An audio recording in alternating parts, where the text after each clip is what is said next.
Chapter 500. On the afternoon of the second day, Wang Sheng and Mei Er leisurely walked to the opposite door. It was originally just a street away from each other. There was no need for any guards at all. It was very simple. To put it bluntly, it was just a visit. There was no need at all. The gatekeeper saw the two of them coming over and eagerly opened the door to welcome them in. After passing through the door, they saw Steward Zhou's figure. "Can I trouble Steward Zhou to send Mei Er to Madam's side first?" Wang Sheng cupped his hands and said to Steward Zhou, "Mei Er wants to discuss some business cooperation with Madam." As he said this, Wang Sheng gave Steward Zhou a subtle look. Old Monster Zhou was a smart and capable master. Since Wang Sheng came in, he had been vigilant. Seeing Wang Sheng's look, he nodded his head quietly. Then, he welcomed Wang Sheng to the central hall and served him tea. Then, he brought Mei Er straight to the back garden.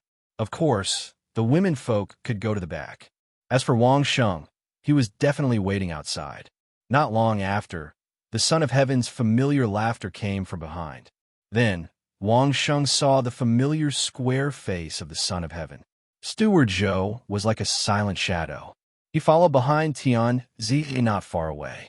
At any time, he could see Wang Sheng's movements and could make a move at any time. "What matter do you have to come here to say? Can't you just send someone to send a letter?"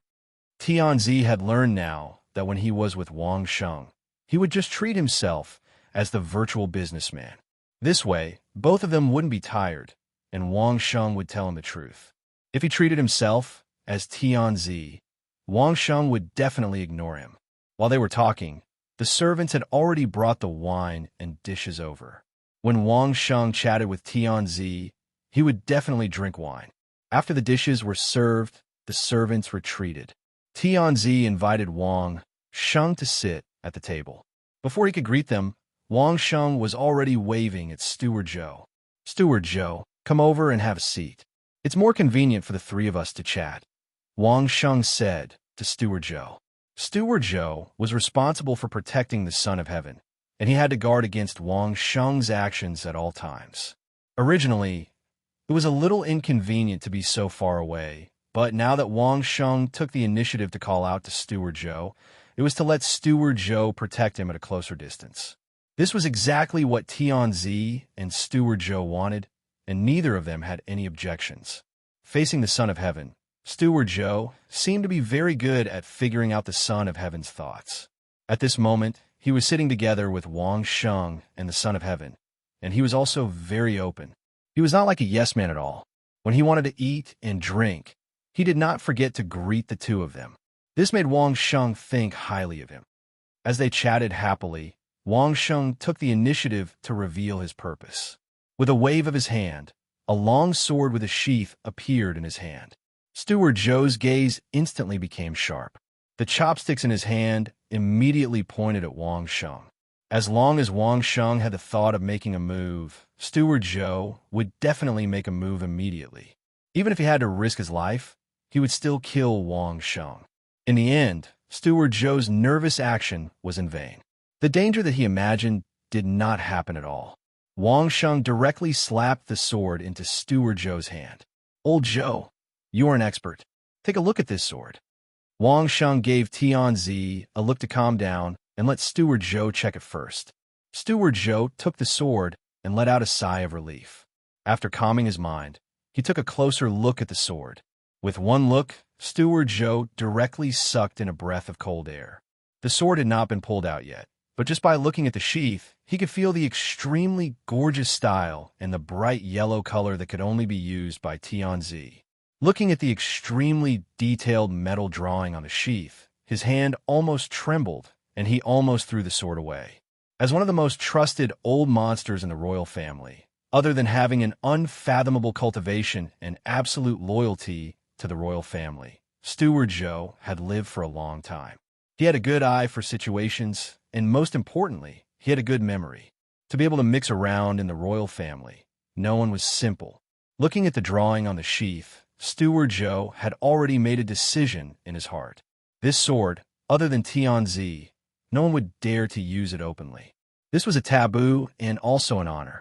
It could be said that other than Tianzi, whoever used it would die. Even he and old Monster Lee were no exception. The sheath was already so gorgeous, and the sword hilt was also of a very artistic style.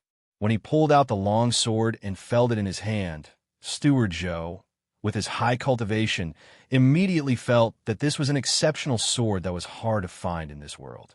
The feel, the material, and the craftsmanship could be said to be at the peak of perfection. An expert was indeed an expert. Once he held it in his hand, he could tell whether a weapon was suitable or not. This sword, other than the sword hilt that needed to be adjusted according to a person's hand shape, the rest of the sword was simply perfect. If such a sword was used by Steward Joe, it would definitely be like adding wings to a tiger. Even though Old Freak Lee and Steward Joe's cultivation bases were almost the same, it was definitely not a problem for the one who held the sword to gain the upper hand. However, this sword was a little too gorgeous.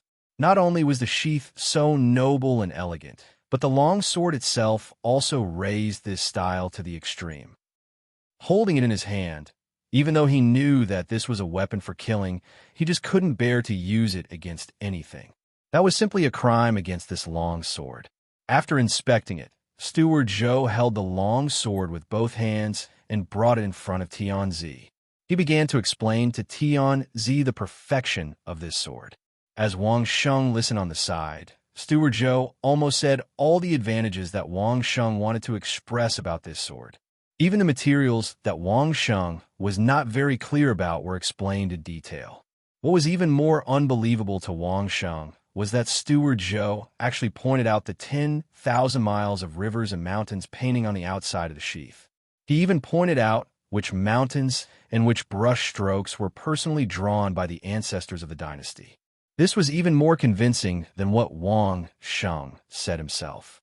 1,000 miles of battlefields, 10,000 miles of rivers and mountains. These two paintings together with the bright yellow color, such a gorgeous style, such a perfect craftsmanship, such a sword. Even Tianzi's breathing could not help but quicken as he listened to and touched it. There is actually a story behind this sword. Wang Sheng timely interrupted. When Tianzi and Steward Joe's attention returned to Wang Sheng then began to tell the story of Master Wu's advancement to Grandmaster. No wonder I always felt that there was something wrong with this sword. So that's why. Steward Joe finally understood why he could not figure out what was wrong. It was actually because it was too perfect. After thinking about this, Steward Joe could not help but let out a long sigh. After listening, Tianzi's eyes were completely attracted by the sword in his hand. Such a perfect sword. Other than himself, who else would be qualified to use it? Looking at Tianzi's burning gaze, Wang Sheng's heart was already blooming with joy. Tianzi was definitely going to be Qian Xingyuan's brand spokesperson. Chapter 501. After pondering over the sword for a while, Tianzi simply couldn't bear to part with it. He held it in his hand and never let it go. This Linglong Pavilion, is it made by those people who specialize in making tributes in the Sky Workshop? However, Tianzi was still Tianzi. Even if he was already tempted by the sword, he could still quickly get rid of it. After thinking for a while, he asked, the Linglong Pavilion in the capital, especially in a place like the Sky Workshop, could hide from the world's merchants and big families, making them think that the Linglong Pavilion shop was in the Sky Workshop. However, it couldn't hide from the royal family and Tianzi. Therefore, when Tianzi opened his mouth, he revealed that he already knew their identity. Yes, Wang Sheng nodded. This wasn't a problem for the absolute boss in the capital. Wang Sheng didn't want to hide anything at all. There were so many people living in his house. How could it be hidden from Tianzi's eyes and ears? Then, shouldn't the things they make be sent up as tributes? Tianzi said casually, instead of sending it to your hands first. Are you sick? Wang Sheng directly rolled his eyes at Tianzi and said without any politeness. Steward Joe stood at the side with his head lowered, as if he had never heard such disgraceful words. He stared at one of the leaves on the dish on the table, as if he was staring at some supreme delicacy, and he was almost drooling. Tianzi also widened his eyes. How many years had it been since someone dared to say such words to him so rudely? Especially when he was sitting opposite to him. It was as if he was pointing at his nose. What situation was this? I just told you that it was the work of someone who advanced to the great grandmaster level. It almost passed. After Wang Sheng ridiculed Tianzi, he slowly began to explain, "It was me. I said that this sword could be used by Tianzi. That's why they made the scabbard later. In addition, they had already said that this sword might not be sent to you directly. That's why they sold it to me. Did I not make myself clear just now? Tell me, are you sick or not?" Previously, when Wang Sheng was telling stories, Tianzi seemed to have deliberately ignored it. Even if Wang Sheng pointed at his nose and scolded him, he still endured it. Here, he was the big businessman, not the emperor. Tianzi was embarrassed. There was indeed such a scene just now, but he was too concerned about Linglong Pavilion giving the item to Wang Sheng instead of him. That was why he made such a mistake. After being scolded by Wang Sheng, he had no choice but to vent his anger on others. Go back and check the palace treasury. See if the good stuff doesn't reach me. The emperor had just said the word me when he was pointed at by Wang Sheng. He immediately changed his words, "Can't reach me." Steward Zhou nodded and remembered this in his heart. Since Tianzi had suffered at the hands of Wang Sheng, then someone was definitely going to lose their head. Anyway, as long as this matter had nothing to do with him, then it was fine. Those fellows who had reached out their hands too far and had already reached into Tianzi's pocket. If he didn't kill a few Tianzi, how could he vent his anger? Then what do you plan to do with this sword? After instructing Steward Zhou, the emperor turned to Wang Sheng and asked, "Of course I will sell it to you. Could it be that I will give it to you?" Wang Sheng continued to be annoyed. "It's not like you don't know that this morning, Mayor had sent 2 million gold coins over. Sell it to me for 2 million gold coins? Why don't you go rob?" The emperor almost jumped up to argue with Wang Sheng. Wang Sheng definitely wouldn't be like those courtiers who always thought of the emperor, but it shouldn't be this ridiculous, right? 2 million gold coins for a sword. What kind of joke was this? You want to buy it for 2 million gold coins? Why don't you go rob? Tianzi was anxious, but Wang Sheng was even more anxious. He nearly slammed the table at Tianzi. "I've worked so hard to guide the grandmasters to advance to great grandmasters, worked so hard to establish good relations with those great grandmasters, and worked so hard to plan the Qian Xingyuan business. Was it all for the sake of buying it for 2 million and then selling it for 2 million? Is this how you do business?" The emperor was so angry that his hands were trembling. This was the emperor's sword that only the emperor could use, and Wang Sheng still dared to sell it? Logically speaking, if the master was humiliated, the subject had to die. However, at this moment, Steward Zhou was even more at ease. He even used his chopsticks to pick up a mouthful of food and slowly tasted it. He didn't seem to have any intention to teach Wang Sheng a lesson. "Please, you're a businessman now. You should use the attitude of a business person to discuss this." Wang Sheng simply didn't give any face to the emperor. Seeing that the emperor was about to explode, Wang Sheng's one sentence stifled his anger back into his stomach. Also, even if you're the emperor, you still have to distinguish between public and private affairs. Do you still want the world to submit to you? Once the world submitted to him was mentioned, the emperor's anger disappeared in an instant. However, the emperor was still uncomfortable in his heart. The money was already earned by him, and he still dared to say that the world submitted to him? Logically speaking, all the land in the world should belong to the emperor. All the people in the world should be the emperor's subjects. Under the heavens, all the land belongs to the emperor. Those who lead the land are the emperor's subjects. Wang Sheng first said the nicer words first. Sure enough, once this sentence came out, the emperor's dragon face instantly became happy. One hand holding the sword, unwilling to let go, the other hand stroked his beard, and his mouth muttered, "Under the heavens, all the land belongs to the emperor. Those who lead the land are the emperor's subjects." Good. Very good. Nice, right? In theory, yes, but if you really take it seriously, the day of the emperor's demise is not far away. Wang Sheng continued to use his mouth cannon mode and lied to the emperor. "If you don't believe me, you can think about the dynasties before this dynasty. How did they get destroyed one by one? As long as it was a feudal dynasty, The reason for its demise was basically the same. The imperial court levied taxes, the people had no way to live, and there were internal and external troubles. In the end, there would be a new dynasty to replace it, and the cycle would continue. However, the situation in this dynasty was slightly different. Other than what was mentioned before, the old royal family and the big families felt the strong pressure from the Lin family. After they worked together to destroy the Lin family, they didn't want a strong royal family to come out and suppress them. That was why the current royal family was restricted to this state. How could the emperor not know about these past events? Thinking about the past events of the previous dynasty, and then thinking about the words that Wang Sheng said that sounded very nice, he suddenly broke out in a cold sweat. All the good things in the world should be given to the royal family for free. Wang Sheng refused to let go of this matter. Today it's a treasure sword worth a few million gold coins. Tomorrow, it might be something worth tens of millions. When the whole world feels that they might have nothing, it doesn't need the whole world, as long as the whole capital feels that it's fine. At that time, do you think that the emperor can still sit still? Chapter 502. For the Son of Heaven, who finally tasted the sweetness of power in the world, if anyone dared to threaten the stability of his throne at this time, then it would be a life and death enemy that must die. When he thought of his own position being threatened to such a terrifying degree, the Son of Heaven knew that he was moved by Wang Sheng this time. He had to seek a solution from Wang Sheng. This thing, put yourself in others' shoes.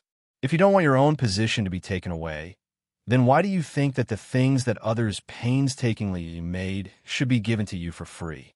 Wang Sheng added another sentence and pushed the seriousness one step further. This is the common people. If those feudal vassals think the same way to you, what will you do? In the end, the biggest threat to the Son of Heaven was these feudal vassals. When this was mentioned, the Son of Heaven immediately lost his temper and began to ponder the key point. As the Son of Heaven, I don't even have the right to pay tribute. The Son of Heaven felt very wronged. Within the capital, such a small matter was said to be so serious by Wang Sheng. Of course, if it developed to the point that Wang Sheng said, there would definitely be a disaster, but was paying tribute wrong? Yes, Wang Sheng didn't care what the Son of Heaven thought. He only wanted to achieve his own goal. The previous emperors also paid tribute, but which one of them lasted for thousands of years? Didn't they change after playing for hundreds of years? Of course, if you think that it's enough for the royal family to sit on the throne for a few hundred years, then it doesn't matter. As the Son of Heaven, and the Son of Heaven who had just tasted the taste of power, how could he be willing to let his own throne be finished in a few hundred years? Since Wang Sheng raised this question, then the Son of Heaven had to ask for advice. Then tell me, what solution do you have? The Son of Heaven picked up his wine cup and sincerely asked Wang Sheng. Actually, I've already said it. Wang Sheng accompanied the Son of Heaven and smiled, separating public and private interests. What is separating public and private interests? The Son of Heaven thought for a moment and felt that he was already separating the company. The courts was the courts, and the royal families was the royal families. Was this not separating public and private interests? First of all, as the Son of Heaven, you can't have the thought of what's mine is mine and what's yours is mine. Wang Sheng was very relaxed now and wasn't afraid of Steward Zhou's sudden attack. He casually said, "Don't tell me you have never thought of this before." As the Son of Heaven, he wholeheartedly wanted to be the ruler of the world. How could he not have the thought that everything in the world belonged to him? Only, he thought of being the ruler of the world. How could he not have the thought of everything in the world? What? The Son of Heaven suddenly realized that he was a failure.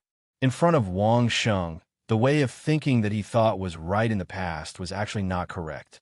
He wanted to retort, but when he recalled the stories of the fall of the previous dynasties, he could not bring himself to do so. Also, if you want this sword, then buy it according to the market price. Wang Sheng instantly linked the emperor's question with his intention to sell the sword. Not only this one, but all the tributes from the royal family in the future will not be free of charge. They will all be bought at market price. Just treat it as a business for the royal family. The royal family's business? If this goes on, won't the royal family have to use their pants to compensate? The emperor sneered. Although he wasn't a real businessman, he could still calculate this point clearly. Letting the royal family do a business that only loses and doesn't make any profit? You're paying with gold coins, but you're buying people's hearts. Wang Sheng ignored the emperor's sneer and said, "As for where your money comes from, that's your own business. In short, don't steal from the commoners." In this way, would there still be a lack of people's will? With the hearts of the people, do you still have to worry about the stability of the country? Wang Sheng's words really moved the Son of Heaven. Winning the hearts of the people was what the imperial family should do. However, this deal could only be done by the emperor alone. If anyone from the royal family wanted to do it, the emperor would probably be furious. You're not the son of heaven's royal family, yet you're trying to buy people's hearts. What are you trying to do? What else? Tianzi couldn't wait to know more. Also, I bought the sword for 2 million. If you want it, I'll give you a discount. 2,660,000. It's good luck. As for the rest, you can figure out yourself. Wang Sheng didn't want to say too much and only talked about the sword. Seeing that the emperor's eyes were almost on fire, Wang Sheng revealed a little more. Knowing that the feudal vassals are powerful, why don't you win the hearts of the people in the capital first? The reputation of Linglong Pavilion is more or less a deterrent outside. They don't have any ambition. Why don't you think of ways to win over such a loose organization? Why wait to push them away? This sentence made the emperor suddenly understand a lot of things. It was an indisputable fact that the feudal vassals were powerful. It was also the emperor's sore point. How to fight against the feudal vassals became the most urgent problem. Now, Wang Sheng told him an idea. Unite some relatively weaker organizations. Even if they didn't directly confront the feudal vassals, as long as they stood on his side at the right time, it would be fine. Just like what Wang Sheng said, Linglong Pavilion was a famous organization with no political ambitions. It was still in the capital. If the emperor didn't win it over or show goodwill, would he wait for the feudal vassals to do it? It was just a matter of gold coins. Ever since the emperor learned from the big feudal vassals and grasped the sugar and salt business in his hands, he didn't lack gold coins in a short period of time. Anyway, in the emperor's eyes, it was all for nothing. It seemed like it was a good deal to give out some to buy people's hearts. It seemed like the royal family's business should be done this way. Tianzi was very happy and thought for a long time. He thought about how he had pulled Linglong Pavilion over, how he had pulled Laojun Temple over, and many other things. While the emperor was enjoying himself, Wang Sheng and steward Zhou quietly clinked glasses a few times and drank a few cups of wine. They quietly waited for the emperor to recover from that state. Good. We'll buy it according to the price you said. The emperor pondered for a while and seemed to understand. In the future, we'll use gold coins to buy the things of the Grand Masters in the workshop. There won't be any forced tribute. How about it? But for those below the Grand Master level, everything will be the same so that the feudal vassals won't notice anything wrong. This time, Wang Sheng didn't say anything. He stretched out his right thumb and gave a thumbs up to the emperor. Tianzi immediately beamed with joy. Using a few words to earn hundreds of thousands of gold coins from me. Aren't you too greedy? After the emperor thought about it, he began to joke with Wang Sheng. How about you buy a share of Qianxing Yuan? I can give you a cost price. Wang Sheng smiled and suggested to the emperor, in the future, there will be a steady income of gold coins. Do you want to do it? Chapter 503. You're willing to let me invest in Qianxing Yuan? Tianzi was very surprised. In fact, these days, it was no secret to Tianzi that the grandmasters in Wang Sheng Marquis Mansion were working day and night. Although he didn't know what they were doing, he was sure that the weakest among them was at least a grandmaster from Linglong Pavilion. A sword made when a grandmaster was promoted to a grandmaster was sold to Tianzi for 2.66 million gold coins. Then how much would the other grandmasters cost? Qianxing Yuan specialized in the business of these grandmasters. How much would it earn in the future? For such a business, was there a need to consider whether or not to invest? Tianzi never thought that he would be able to participate in this business. Therefore, when he heard that Wang Sheng was willing to let him invest in the business, he was overjoyed. This is not a free stock. You have to invest real money. Wang Xing nodded his head and said, "In addition, in the capital, you have to provide the necessary protection for Qian Xingyuan's business. To do business, one must clear both the black and white sides. In the spirit world, this rule was also effective. However, since there was Tianzi backing him, as long as he could solve these problems, Wang Sheng could completely ignore everything else. All right, how many gold coins do I need to invest, and how many shares?" Since Wang Sheng mentioned it, Tianzi was happy and immediately asked Wang Sheng, "Let's start with 10 million gold coins." Wang Sheng didn't even think and opened his mouth. Why didn't he go rob? When Tianzi heard this number, he suddenly became angry and scolded Wang Sheng. "Robbing is not as fast as this." Wang Sheng was thick-skinned and replied calmly, "If robbing can get that much, I don't mind trying to rob." Hoo. Tianzi could hear his own angry breathing. But after a while, Wang Sheng didn't bother with him and just looked at him, waiting for his reply. Tianzi had to suppress his anger and asked Wang Sheng, "What else is there? Say it all at once. Since you're also a major shareholder with 10% of the shares, you should at least put in some effort and write a signboard." Wang Sheng wasn't polite at all. He made requests one by one, and he didn't even stutter. He completely treated Tianzi as a big businessman and a business partner. He just didn't treat him as Tianzi. As he spoke, Wang Sheng stood up and walked to the side. He moved the big table in the middle of the hall to the center. Then, with a wave of his hand, a roll of white paper appeared, and he carefully spread it out on the table. "Steward Zhou, find a big basin and fill it with ink," Wang Sheng shouted at Steward Zhou as he took out a brush. As for the module, Wang Sheng only took it out for Tianzi to see and didn't intend to let him use it. Tianzi was proficient in calligraphy and painting, and this wasn't a lie. For decades, he had relied on this to relieve his boredom. That was already immersed in his bones. As soon as he saw the big paper, Tianzi immediately felt that it wasn't ordinary. He stood up and walked over. He didn't care if Steward Zhou was by his side to protect him. He bent down and touched the white and flat paper. Good paper! Just by touching it, Tianzi realized that this paper wasn't ordinary. After praising the first paper, Wang Sheng had already taken out the second one and spread it on top. This time, this paper was dazzling. On top of it, there was actually a very fine gold powder. The quality of the paper was also as good as always. When the third clear hard paper was taken out, Tianzi didn't say anything good and directly asked Wang Sheng, "How many gold coins are you planning to sell this paper for?" These are the first few experimental products. They're still relatively poor. The ones that are better than this one, 1 gold coin each. Wang Sheng didn't intend to hide it and answered honestly. "Why don't you go rob someone?" Tianzi suddenly became angry again. "You'll get 10% of the gold coins we snatch," Wang Sheng replied calmly. Tianzi immediately became silent. After touching the paper on the table for a while, he picked up the big pen. Without dipping in the ink, Tianzi just used his finger to touch the tip of the pen, and he could feel that it was different from the pen he used in the past. When Wang Sheng told him about the standard of sharp, round, and strong, Tianzi couldn't stay calm anymore. The ink ingot hadn't been ground yet. Holding it in his hand, he could already smell the fragrance. Looking at the color and the feeling, everything was several times better than the highest grade stuff Tianzi had used before. Tianzi's face changed several times in a short period of time. He wanted to ask about the price of this ink, but he felt that as a dignified Tianzi, he really couldn't ask. Fortunately, Steward Zhou was quick. He directly brought in a basin of ink and placed it on the side. Wang Sheng put away the golden ink and clear hard paper, leaving only the jade plate paper. Then he stretched out his hand and asked Tianzi to test the pen and paper.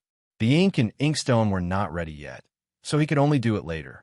Suddenly thinking that this was the most direct way for his treasured calligraphy to face the world, the emperor's interest was immediately piqued.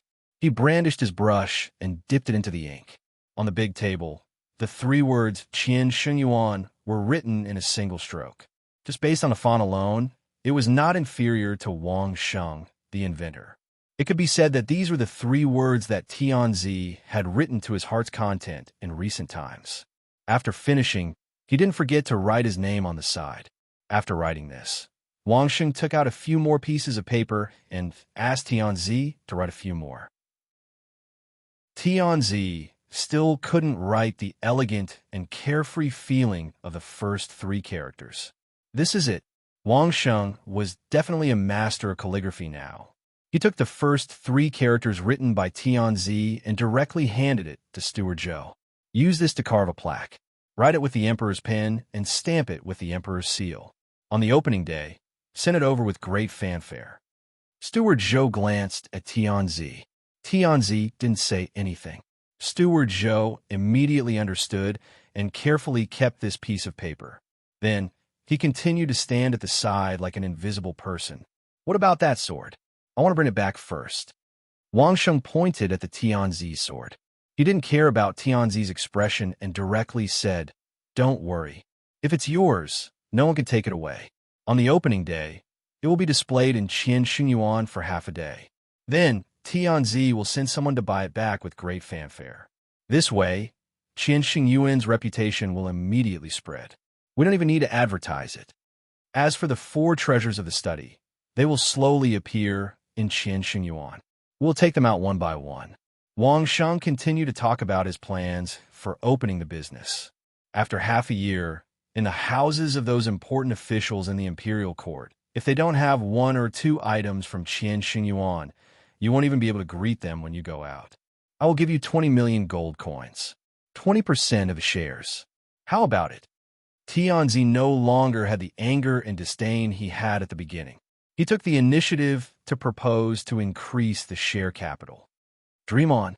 Wang Sheng mercilessly attacked. Just 10%, no more. Chapter 504. When they returned to the Lord Protector's manor, Mayor was very happy. However, there were too many people here, so Mayor didn't say anything. Only when they returned to the back hall did Mayor tell Wang Sheng about today's harvest. Madame Su, the neighbor, has agreed to open the beauty salon you mentioned with me.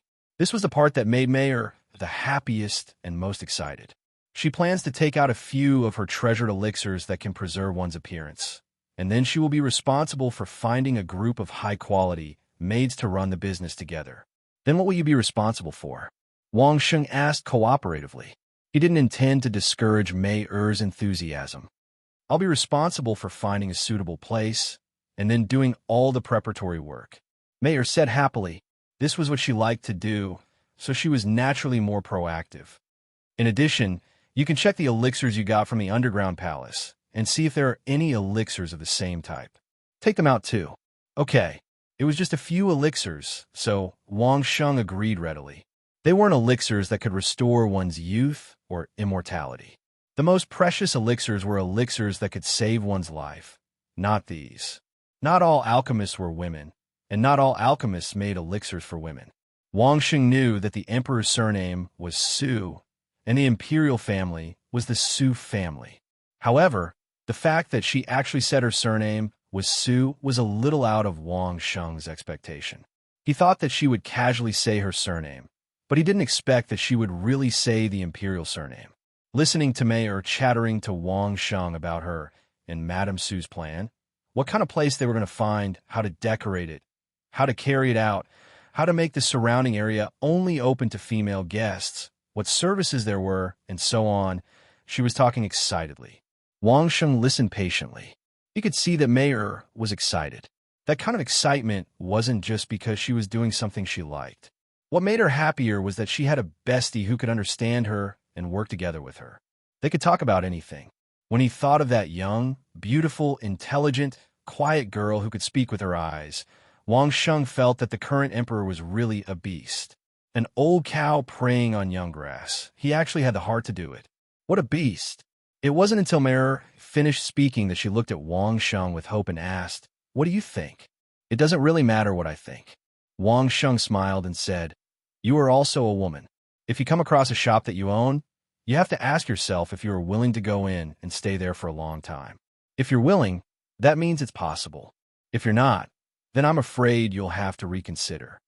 Mayor nodded and agreed with Wang Sheng's words. She said with certainty, "Not only me, but Madame Sue is also very willing. So, as long as it's done, it will definitely be popular. Then, how many gold coins do you plan to use in the early stage for the preparation? Wang Sheng finally asked a key question. Capital was necessary to do business, right? We plan to use 500,000 gold coins each. Speaking of his question, Mayor wasn't so confident. She stole a glance at Wang Sheng and asked carefully, "Is it okay? 500,000? Wang Sheng blurted out in surprise. Too much? Mayor didn't have much wealth now. Everything depended on Wang Sheng's mood. Hearing Wang Sheng's surprised voice, Mayor felt her heart sink. How about 300,000? This time, Wang Sheng directly slapped his forehead. This woman, when she should be bold, she was not bold, but when she shouldn't be bold, she was bold. At this time, when she was doing business with the Empress, she was really looked down upon. How many gold coins do we have in total? Wang Sheng didn't directly answer Mei Er's test, but asked a number. Speaking of which, ever since Wang Sheng returned to the Ho Fu, he still hadn't asked how much money he had. Now, Wang Sheng was also curious about how much money he had. We can take out more than 4 million gold coins in cash. Mayor reported quickly. This doesn't include the 2 million gold coins that we've already given to the Pavilion of Delicacy. In addition, according to the value of the gold coins, we've confiscated from the 7th Prince and the 4 families about 20 million gold coins. After thinking for a while, Mayor added, this doesn't include the Ho Fu. If Qian Xingyuan opens the business according to the current plan, how many gold coins do we need in a year? Wang Sheng asked again. Although he didn't have any specific business experience, business was business, so he definitely needed liquid funds. Once the cash flow was cut off, it was a very troublesome thing for the modern enterprises on Earth. In the business field of the spirit source world, there was no exception, so he had to be prepared. About 1 million gold coins. Qian Xingyuan, Mayor, and Uncle Lu had been planning for many days, just waiting for the opening. These numbers had already been engraved in her mind, so she just opened her mouth and said it. Okay, for the rest of the gold coins, leave some for the Ho Fu to spend, and put the rest into your beauty salon. Wang Sheng said very seriously, I've already said that the money from the confiscation will be the capital of your business in the future. When the money is slowly changed into gold coins, half of it will go to Qian Xingyuan, and the other half will go to you. Half. Mayor's beautiful eyes directly widened. According to their calculations these days, the money was worth 20 million gold coins, and half would be 10 million gold coins, plus 3 million gold coins. Was Wang Sheng really willing to part with it? Wasn't he afraid that she would run away with the gold coins? I'll talk to Madame Sue later and see if she is interested in adding more gold coins. Otherwise, she can only be a small shareholder. Wang Sheng smiled. He didn't even talk to Mei about the problem of trust. A complicated look flashed in Mayer's eyes. She bit her lips and nodded heavily. Today, I also discussed business with shopkeeper Sue. Wang Sheng then said the content of his discussion with the emperor. He is interested in investing in Qian Xingyuan, so I thought about it and agreed.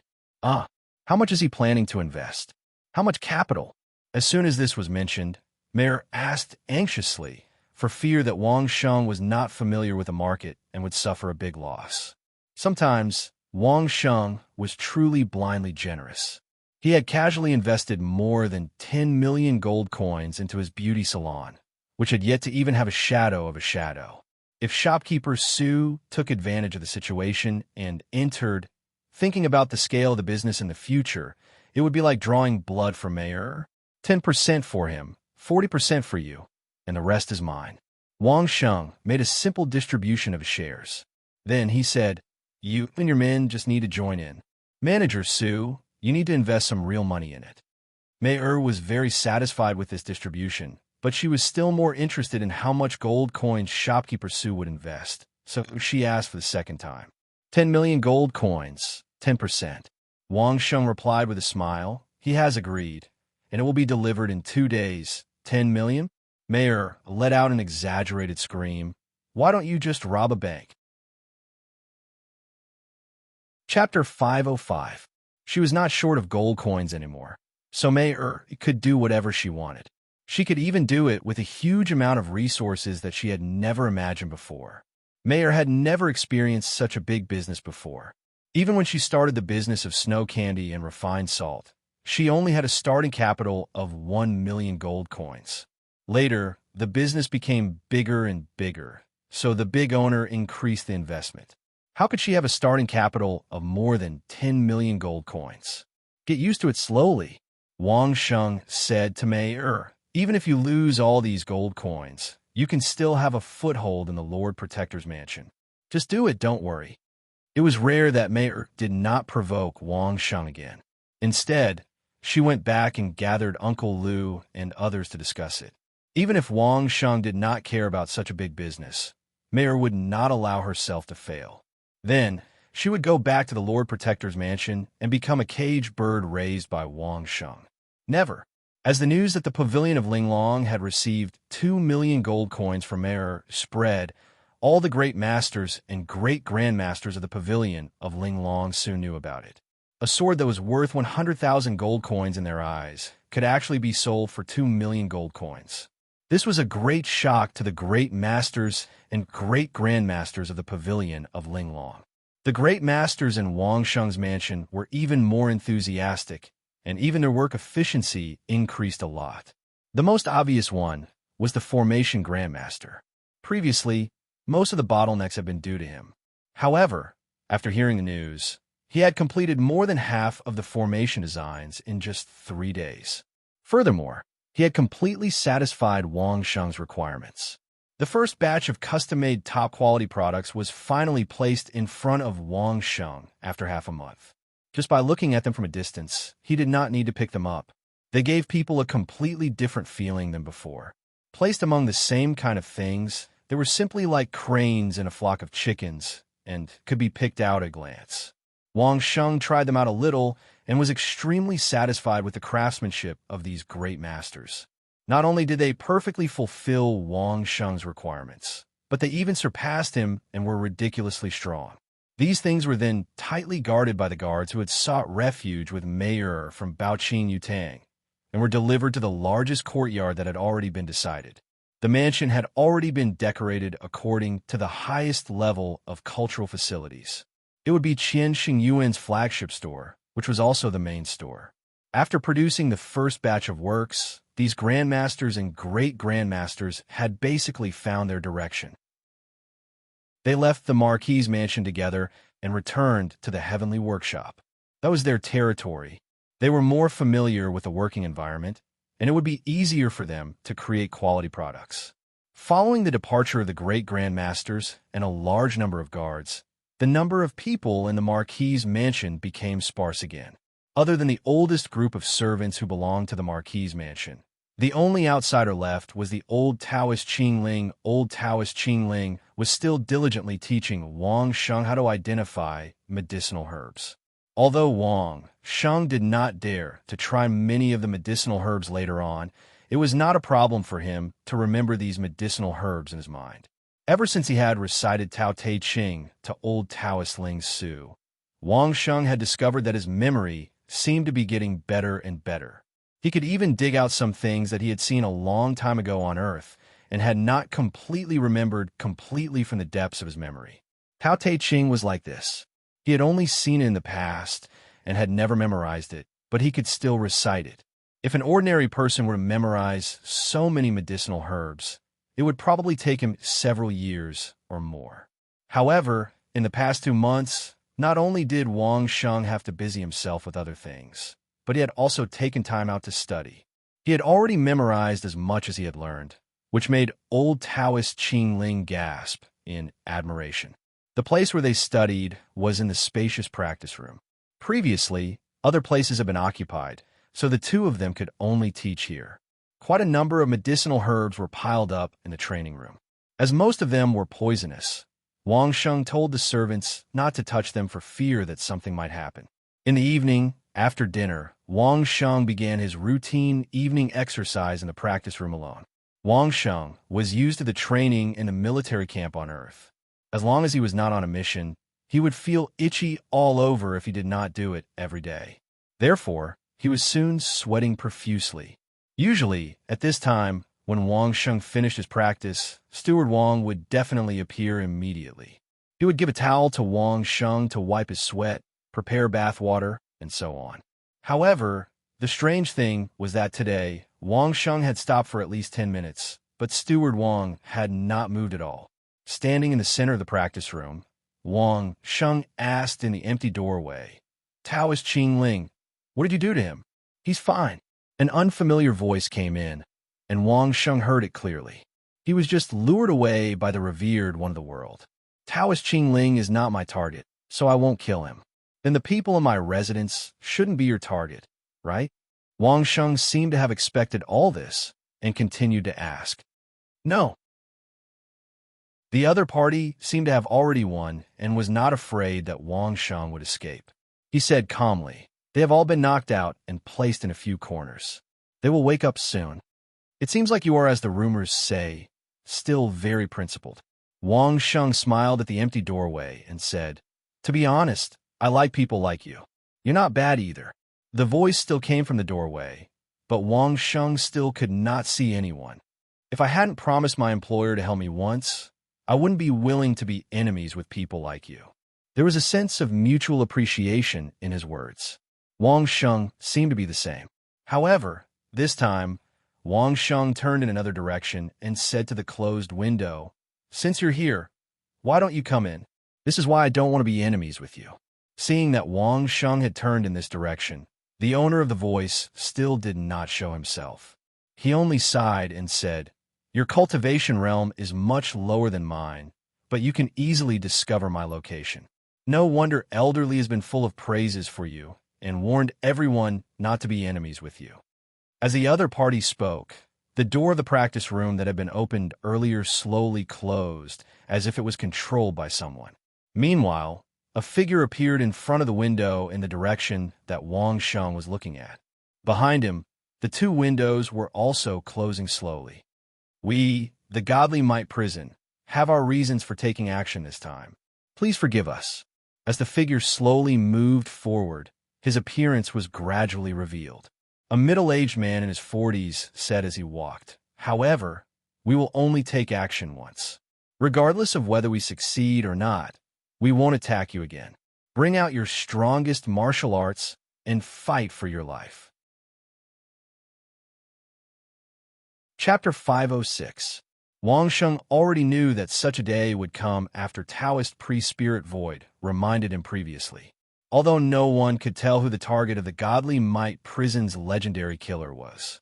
Fortunately, the one who made the move was not the legendary killer that old Taoist Ling soon knew, who was also the revered one that the middle-aged killer mentioned. But even so, the middle-aged killer in front of him was not to be underestimated. His cultivation was at least at the peak of the 8th-stage realm, and he might even have entered the 9th-stage legendary realm. Just by looking at his imposing manner and confidence, one could almost see it. He didn't know why the Godly Might Prison had to make a move. Maybe they owed someone a favor in the early years, or maybe they were coerced. But no matter what, this was the second time that Wang Sheng knew that the Godly Might Prison had sent out a killer. Not to mention, this assassin did not attempt to assassinate Wang Sheng. Instead, he brazenly informed the surrounding local forces. He was not afraid that Wang Sheng would escape. Instead, he simply kept an eye on Wang Sheng, waiting for the right moment to strike. This guy's confidence was not ordinary. Even when facing Wang Sheng, an expert who had been chased by hundreds of people, he dared to show himself and kill him face to face. Wang Sheng stood in the middle of the practice room and looked at the middle-aged killer who was walking over slowly. Suddenly, he said as if he was talking to himself, "I hope you will keep your words, my Godly Might Prison." The middle-aged killer obviously heard Wang Sheng's words and laughed loudly. Just as he said these words, Wang Sheng's attack arrived. More than a dozen steel balls shot out consecutively like bullets, covering several fatal parts of the middle-aged assassin's body. Eyes, eyebrows, heart, neck, almost every part was taken care of. The middle-aged killer was wearing an ordinary cloth robe. He didn't use the protective suit made from the skin of a high-level demonic beast like the one Wang Sheng was wearing. This was a powerful expert who had confidence in his cultivation to a certain extent. The steel balls were probably only able to slightly delay him. Pung, pung, pung. A series of steel balls hitting flesh rang out. The opponent didn't even try to dodge Wang Sheng's steel balls, allowing them to hit his body. Apart from slightly lowering his head and using his brow bone to block the steel balls at his eyes, he didn't even change his walking posture. Pa, pa, pa. Wang Sheng could only watch as his iron balls, which he had forged with fine iron, exploded into pieces as if they were filled with explosives. Wang Sheng's gaze suddenly sharpened. His body had already reached such a level that he could actually shatter the iron ball. Moreover, it was completely a counterattack using spiritual energy, which was terrifying to the extreme. This time, Wang Sheng could no longer stand where he was. He quickly retreated. At the same time, his hands did not stop moving. The medicinal herbs that he had placed in the training room all flew up and flew towards the middle-aged assassin. These were just to interfere with the assassin's vision. Although Wang Sheng also knew that the effect was not very big, after being locked by spiritual energy at such a close distance, there was certainly no place to hide. But at this point, it was necessary to use whatever was at hand. There was no need to care about efficiency. Puff, puff, puff. It was just some dried herbs, ores, wood, and so on. For the middle-aged killer, it was not even a threat. It was not as powerful as the steel balls just now. As soon as they approached the opponent's body, when they were still an inch away, they had already been blasted into powder by the middle-aged killer's powerful spiritual energy. In just an instant, the middle-aged killer was surrounded by the powder of various medicinal herbs. The entire training room was also full of these smash powder. The hard mask appeared on Wang Sheng's face in the first instant, completely covering his mouth and nose. Most of these medicinal herbs were poisonous. Whether they were slightly poisonous or highly poisonous, they were all poisonous. Breathing in a little would probably be troublesome. Interesting, but this bit of toxicity is meaningless to me. The middle-aged killer's figure had already disappeared from Wang Sheng's vision. All Wang Sheng could see was a patch of powder that was denser than speechlessness. However, the other party's voice could still be heard from within the powder. It was meaningless to say it, but Wang Sheng could still hear the tone in which the other party suppressed his breathing. With so many medicinal herbs of all kinds, even though he had already blocked the powder an inch away from his body, he still had to be careful not to breathe in even a little, or it would be troublesome. Wang Sheng's figure had already retreated to a corner of the training room. In that corner, there were two huge cauldrons that were about 5,000 kilograms. These were items from the 7th prince's house. After they were transported over with great difficulty, no one had thought of how to use them. When Wang Sheng saw them, he moved them to the training room and used them for strength training. Grabbing the huge cauldron with both hands, Wang Sheng grabbed the huge cauldron that weighed 5,000 kilograms. Then, he smashed it in the direction of the middle-aged killer. At the same time, a few items the size of explosives from a storage ring were also smashed over. Clang! An extremely clear sound was heard. The other party had clearly come into contact with the huge cauldron that Wang Sheng had smashed over. However, he did not seem to be aware of Wang Sheng's terrifying strength. He tried to catch it, but the weight of the huge cauldron and the force it contained still smashed him a few steps back.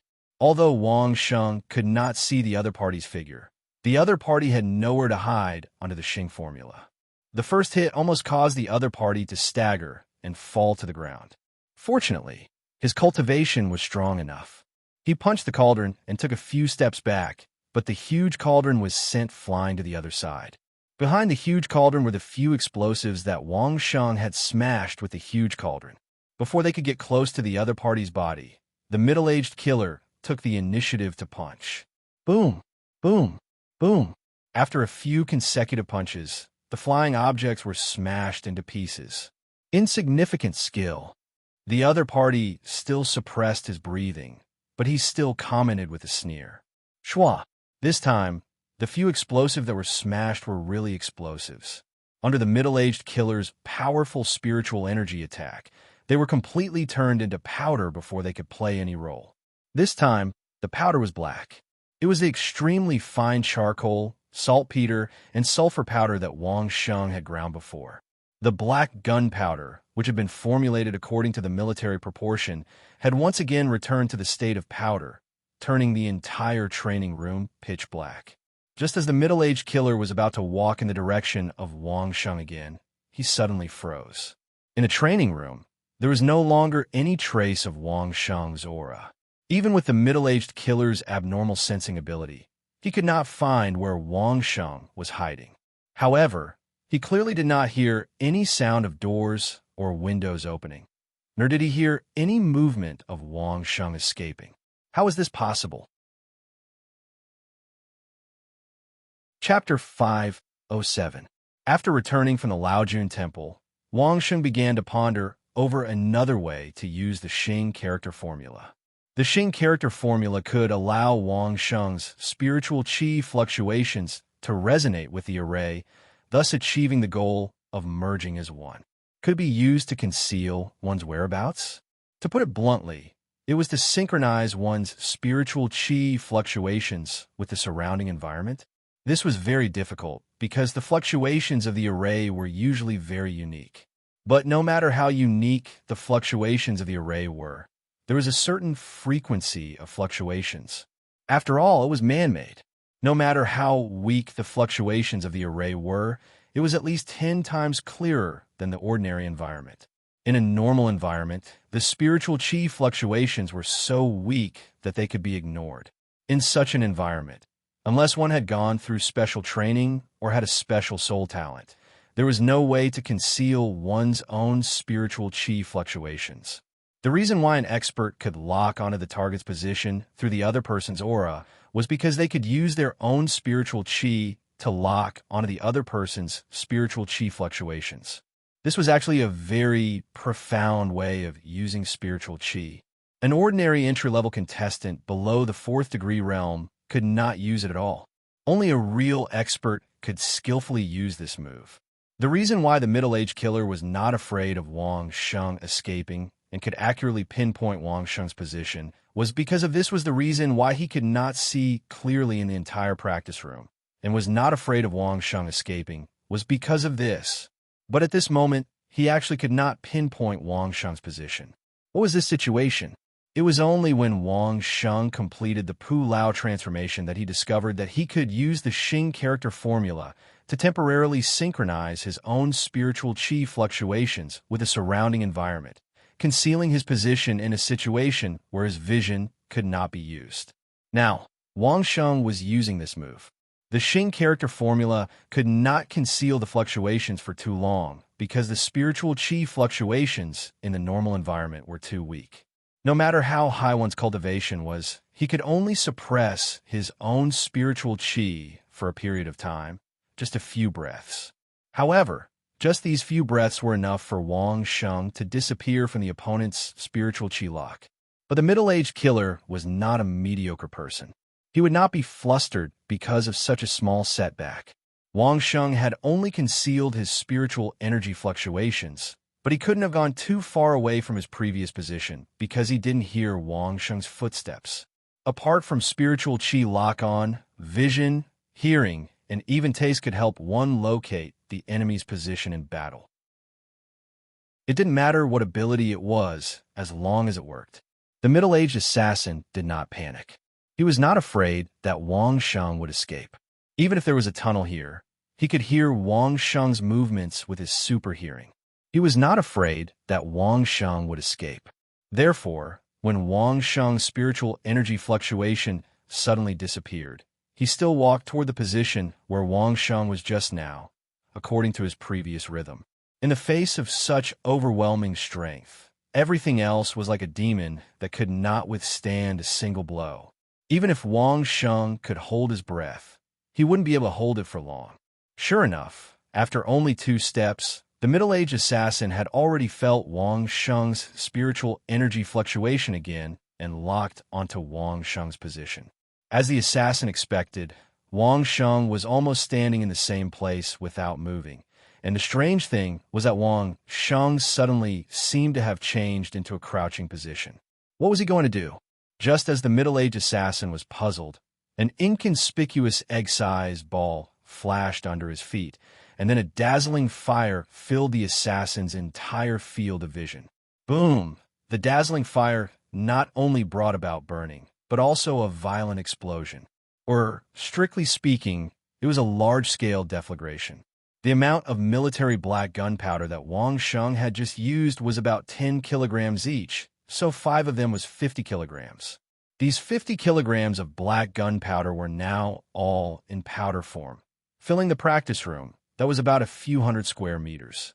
The egg-sized ball was Wang Sheng's only remaining arson bomb. At this critical moment, Wang Sheng did not hesitate to use it. The violent deflagration turned the whole practice room into a huge torch. With a loud bang, the wooden doors and windows around the practice room were all smashed into pieces. Don't think that this was all. Wang Sheng had placed at least 100 kilograms worth of explosives on the ceiling and floor of the training room. After careful calculations, he had placed at least 100 kilograms worth of explosives in all directions. The first deflagration of the black gunpowder directly ignited the explosives in these locations, causing a second explosion. This time, the explosion was a real explosion. The compressed and tightly wrapped military black gunpowder had at least 60% of the power of TNT when it exploded. The explosion from several angles just happened to completely cover the center of the practice room, and it happened to be the area where the power was superimposed. In an instant, the middle-aged assassin who was in the center of the explosion felt like he was in hell. The explosive power of more than 100 kilograms of black gunpowder completely wiped out the practice room from the Marquis's mansion. Only a few huge pits were left on the scene, as well as the black area that had been smoked by the gunpowder for tens of meters. In the instant that the flames flashed in his eyes, the middle-aged assassin had already raised his spiritual energy to the extreme, firmly protecting his whole body. In his decades of life experience, mere flames could not do anything to him. Even if it was a flame that had been splashed with oil, it would not be able to do anything to him. As long as his spiritual energy was completely released, the flames would naturally be blocked by the spiritual energy within an inch of his body, allowing him to calmly leave. He had experienced this before. He had once walked through a burning field on foot and was unharmed. If Wang Sheng thought that this would be enough to hurt him, then he was gravely mistaken. However, the moment the deflagration occurred, the middle-aged assassin realized that something was wrong. Unfortunately, when this process started, he basically no longer had any chance. If the power of the large-scale deflagration of black gunpowder was not enough to make him feel threatened, then the explosion of the black gunpowder made him feel that there were several experts attacking him from all directions at the same time. The power of the violent explosion of more than 100 kilograms of black gunpowder was enough to match the strength of several 8th-stage experts. Moreover, the coverage was almost no blind spot from top to bottom, from left to right, from front to back. Everything was calculated. No matter how strong the middle-aged assassin was, he could only forcibly withstand the power of this explosion. As a newly advanced 9th-stage legendary expert, even if there were more than 10 8th-stage experts attacking from all directions at the same time, even if he couldn't dodge a single attack, he could still rely on his own valiant strength to forcefully withstand it. At most, he would only be injured. But even if he was injured, he had enough confidence to behead Wang Sheng. Unfortunately, he had neglected the real killer move of Wang Sheng's attack. It was not the power of the explosion, but the temperature. Chapter 508. The explosive power of black gunpowder was a direct attack. For a legendary master, it might be fatal or it might not be fatal. Wang Sheng hadn't done any experiments in this area, so he couldn't judge whether it would work or not. However, there was one thing Wang Sheng could be sure of. When black gunpowder detonated, the temperature at the center of the detonation could reach 2,100 degrees, which was higher than the instantaneous detonation temperature of Wang Sheng's bomb. If the middle-aged assassin didn't have the ability to blast medicinal materials and explosives into powder, Wang Sheng would have other ways to fill the entire space with black gunpowder powder. The middle-aged assassin's powerful aura helped Wang Sheng a lot. saving Wang Sheng a lot of trouble. The violent explosion was unable to destroy the body of the middle-aged assassin in the legendary realm. Although hundreds of kilograms of military-grade black gunpowder in several directions didn't cause the middle-aged assassin's body to fall apart. The black gunpowder in the center and the explosions in several directions instantly raised the temperature of the area where the middle-aged assassin was located to more than 1,800 degrees. Furthermore, there was also the might of Wang Sheng's powerful arson bomb, which stacked on top of each other. In the practice room full of black gunpowder powder, it could be said that there was no blind spot at all, and it was completely covered. The middle-aged assassin, who forcibly raised his body's aura defense, struggled to withstand the power of the explosion in several directions. His internal organs were greatly shaken, and he spat out a mouthful of blood on the spot. He thought that this was everything, but suddenly the assassin realized the terrible temperature around him. Just now, he only cared about resisting the violent explosion, thinking that the burning pain on his skin was just a small problem. Now, he realized that the trouble was probably a little big. The power of the explosion raised the entire practice room to the ground. After the explosion, even the air in the area was empty, and then the surrounding air quickly filled in. The legendary assassin's own clothes had already been completely turned into nothingness, and his body was naked and stinging. His naked skin suddenly touched the fresh air, and his whole body actually burned. From the epidermis to the dermis to the fat layer below, because of the detonation just now, the overall temperature had risen above the ignition point. As soon as it touched the fresh air, it immediately burned. A legend rank expert was indeed a legend rank expert. Under the protection of the spiritual energy, the areas below the surface of the skin were already unscathed. Other than the internal organs being shaken and vomiting blood, there were almost no other injuries. However, no matter how strong an expert was, he couldn't lower his body temperature. His whole body instantly became a man of fire. The piercing pain in his eyes made the middle-aged assassin realize that he had lost his sight. In reality, the vitreous in his eyes had already boiled and cooked his eyeballs. Not only that, but his ears, nose, mouth, skin, and all the external organs that he could feel had all become cooked meat. His sense of sight, hearing, touch, and smell had been completely lost. The only thing that was still working was the sense of pain. However, the middle-aged expert could only feel that his entire body was in pain. He did not know why it was so painful, because he could not see the flames. He could not see the surface of his body burning. The only two things that were not destroyed by the explosion in the training room were the two huge cauldrons that weighed over 10,000 kilograms. Because they were too heavy and thick, even if some of the explosion fragments had collapsed some corners and made some potholes, the overall structure of the huge cauldrons was still there. Just as the middle-aged expert was screaming because he could not bear all the pain, the huge cauldron that was upside down on the ground suddenly turned over. Wang Sheng's figure slowly stood up. From a moment he knew that an assassin was targeting him, Wang Sheng had done a lot of work to deal with it. These two huge cauldrons were one of them. The one that was thrown by Wang Sheng was a decoy used to attract the assassin's attention. The handle of the remaining huge cauldron had completely disappeared. After turning it over, it could cover the ground seamlessly without leaving a gap. Even if there were dozens of kilograms of black gunpowder detonating, even if there were hundreds of kilograms of black gunpowder exploding around, the explosion's airwaves and flames did not affect the bottom of the huge cauldron at all, let alone hurt Wang Sheng, who was hiding below. This huge cauldron was more than 10 centimeters thick. The explosion fragments had collapsed a few small potholes, but could not penetrate the complete body of the cauldron.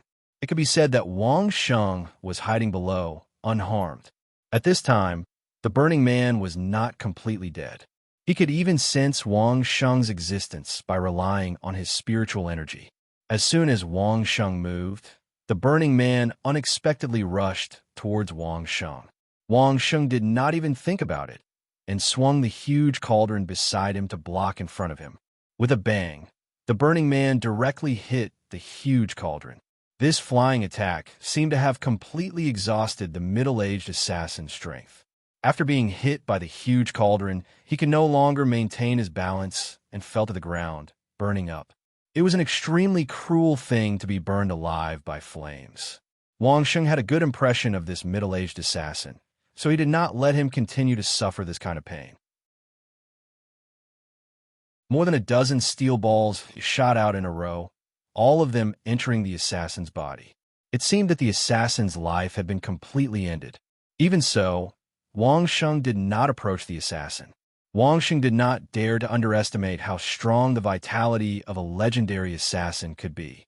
After shooting a few steel balls, Wang Sheng took out a longbow, put a steel arrow on it, and shot a dozen arrows at the burning man lying on the ground.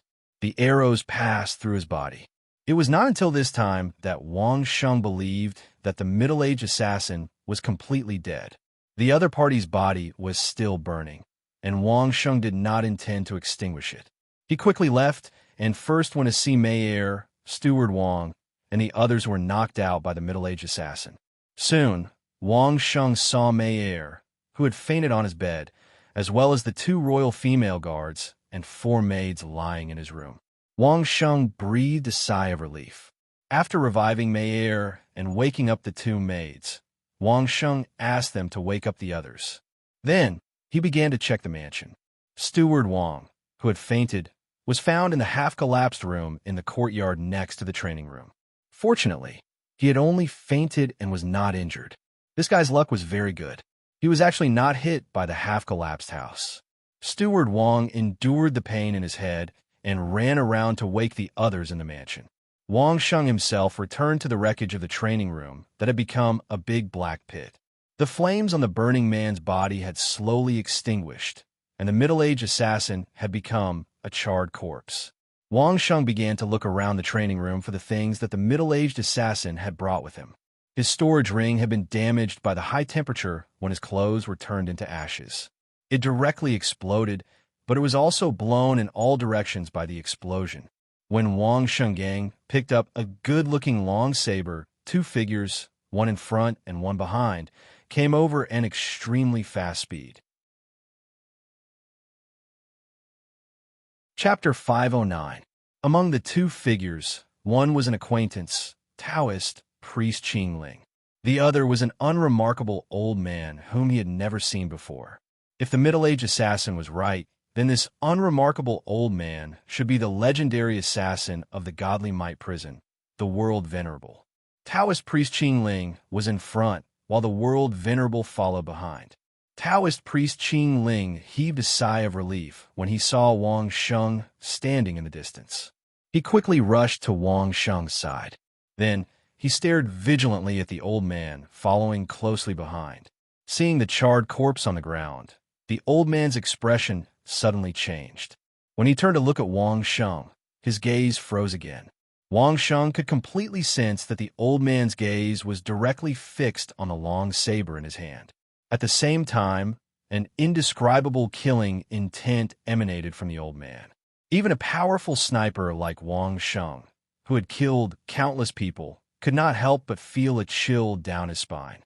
Taoist priest Qingling took a step forward and stood between Wang Sheng and the old man. He said loudly, "The World Venerable, you said that you would never make a move." This ordinary-looking old man was indeed the most terrifying legendary assassin of the Godly Might prison, the revered one of the world. He truly lived up to his reputation as the strongest assassin. The murderous aura that he exuded could really paralyze those with weak wills on the spot. However, Wang Sheng had a whole new level of respect for Taoist Qingling. All this while, Wang Sheng had never really guessed Taoist Qingling's cultivation level. That was because Taoist Qingling had never revealed it. Now, Taoist priest Qingling actually stood in front of Wang Sheng to face the World Venerable. He dared not say that Taoist priest Qingling could be on par with the World Venerable, but at least he was an expert who could buy enough time for Wang Sheng to escape. If it was not for the fear of Taoist priest Qingling, the middle-aged assassin would not have asked the World Venerable to draw Taoist priest Qingling away. This had already explained a lot. seeing that the world venerable's anger seemed to have reached its peak, as if he would attack in the next moment. Another figure rushed over from another direction. His speed was extremely fast. Just a moment ago, he was just a shadow far away, but in the next moment, he was standing beside another giant cauldron. It was another familiar face to Wang Sheng. It was Steward Zhou of the residence opposite him. His true identity was one of the three old monsters of the royal family, the personal guard of the emperor. When he arrived at the scene, he was shocked to see the current situation. Wang Sheng was standing there unscathed, while the revered one of the world and Taoist priest Qing Ling were confronting each other. On the ground, there was a charred corpse that had already been burnt to a crisp. What was going on? Revered one of the world, you said that you wouldn't make a move. Taoist Qing Ling said to the revered one of the world again. Steward Zhou instantly understood what had happened. The revered one of the world had appeared to warn the royal family that the target wasn't them. He also expressed that the revered one of the world wouldn't interfere. However, judging from the current situation, it was clear that the assassin of the Godly Might prison had failed to kill Wang Sheng and was killed by Wang Sheng instead. The world-honored one was somewhat enraged and wanted to disregard the previous rules and make a move. This old man's promise is not that cheap. The revered one of the world-honored one's blade-like gaze swept across the crowd. His voice was sharp, and it was as if a sharp blade was scraping against one's eardrums. It was extremely uncomfortable. Both Taoist Qing Ling and Steward Zhou heaved a sigh of relief. Even though they were facing the revered one of the world-honored one together, they still felt an unbearable pressure. It was better not to make a move against such an expert if possible, and it was better not to offend him if possible. Bloodknife is already an expert of the legendary realm. How did you survive and kill him? In the end, the revered one of the world-honored one's gaze focused on Wang Sheng and asked in that uncomfortable voice. As soon as these words came out, both Taoist Qing Ling and Steward Zhou were shocked. The one who killed Wang Sheng turned out to be another rising star of the Godly Might prison, an expert of the legendary 9th stage. Bloodknife? Wang Sheng was just a junior who hadn't even reached the 4th or 5th stage. How could he survive the attack of a legendary 9th stage expert? But what was more frightening was that not only did Wang Sheng survive, but he also killed Bloodknife. How is this possible? Both of them were screaming wildly in their hearts, but the facts in front of them made them unable to raise any doubts. Wang Sheng was standing there, and there was a charred corpse lying on the ground. Wang Sheng was holding a long knife that looked exactly the same as a legendary long knife. The legendary old killer of the Godly Might prison, the world-honored one, was still questioning Wang Sheng in a stern voice. Everything showed that what they heard, saw, and guessed was the truth, and there was no way to refute it. Steward Zhou's heart had already set off a stormy sea. Ever since they knew that the world-honored one's target might be Wang Sheng, the Emperor, Old Monster Li, and Steward Zhou intended not to interfere for the time being. Anyway, the world-honored one's actions were extremely disciplined, and he would never hurt the innocent. They were happy to watch the show. According to the Emperor, Old Monster Li, and Steward Zhou's conjecture of Wang Sheng's character, Wang Sheng was also an extremely principled person. As long as it wasn't the royal family who dealt with him, he shouldn't have used his poisonous gas bomb. If the world-honored one could kill Wang Sheng, then to the Emperor, it was equivalent to getting rid of a big trouble. Although this big trouble could possibly be pulled over to their side, it was hard to predict a person's heart, and a dead person was the safest. If the world-honored one didn't succeed, then there was no harm. It meant that Wang Sheng was more valuable to rope in and make use of, but this possibility could be said to be extremely low, almost impossible. It had been at least 50 years since anyone was able to escape from the world-honored one's attack. No matter how many miracles Wang Sheng performed, it was impossible to fill up such a huge gap in cultivation. But the impossible thing actually happened just like that. Even if it wasn't the world-honored one, but Bloodknife's attack was almost the same. Bloodknife had only risen in the past 20 years, but he had never failed before. Unexpectedly, he actually fell in the hands of Wang Sheng. The earth-shattering explosion and the resulting tremors had alarmed everyone in the capital. How did Wang Sheng create such a huge commotion? How did he kill the legendary realm expert blood knife? Not only the world-honored one wanted to know, but old Taoist Qing Ling and Steward Zhou were also extremely curious.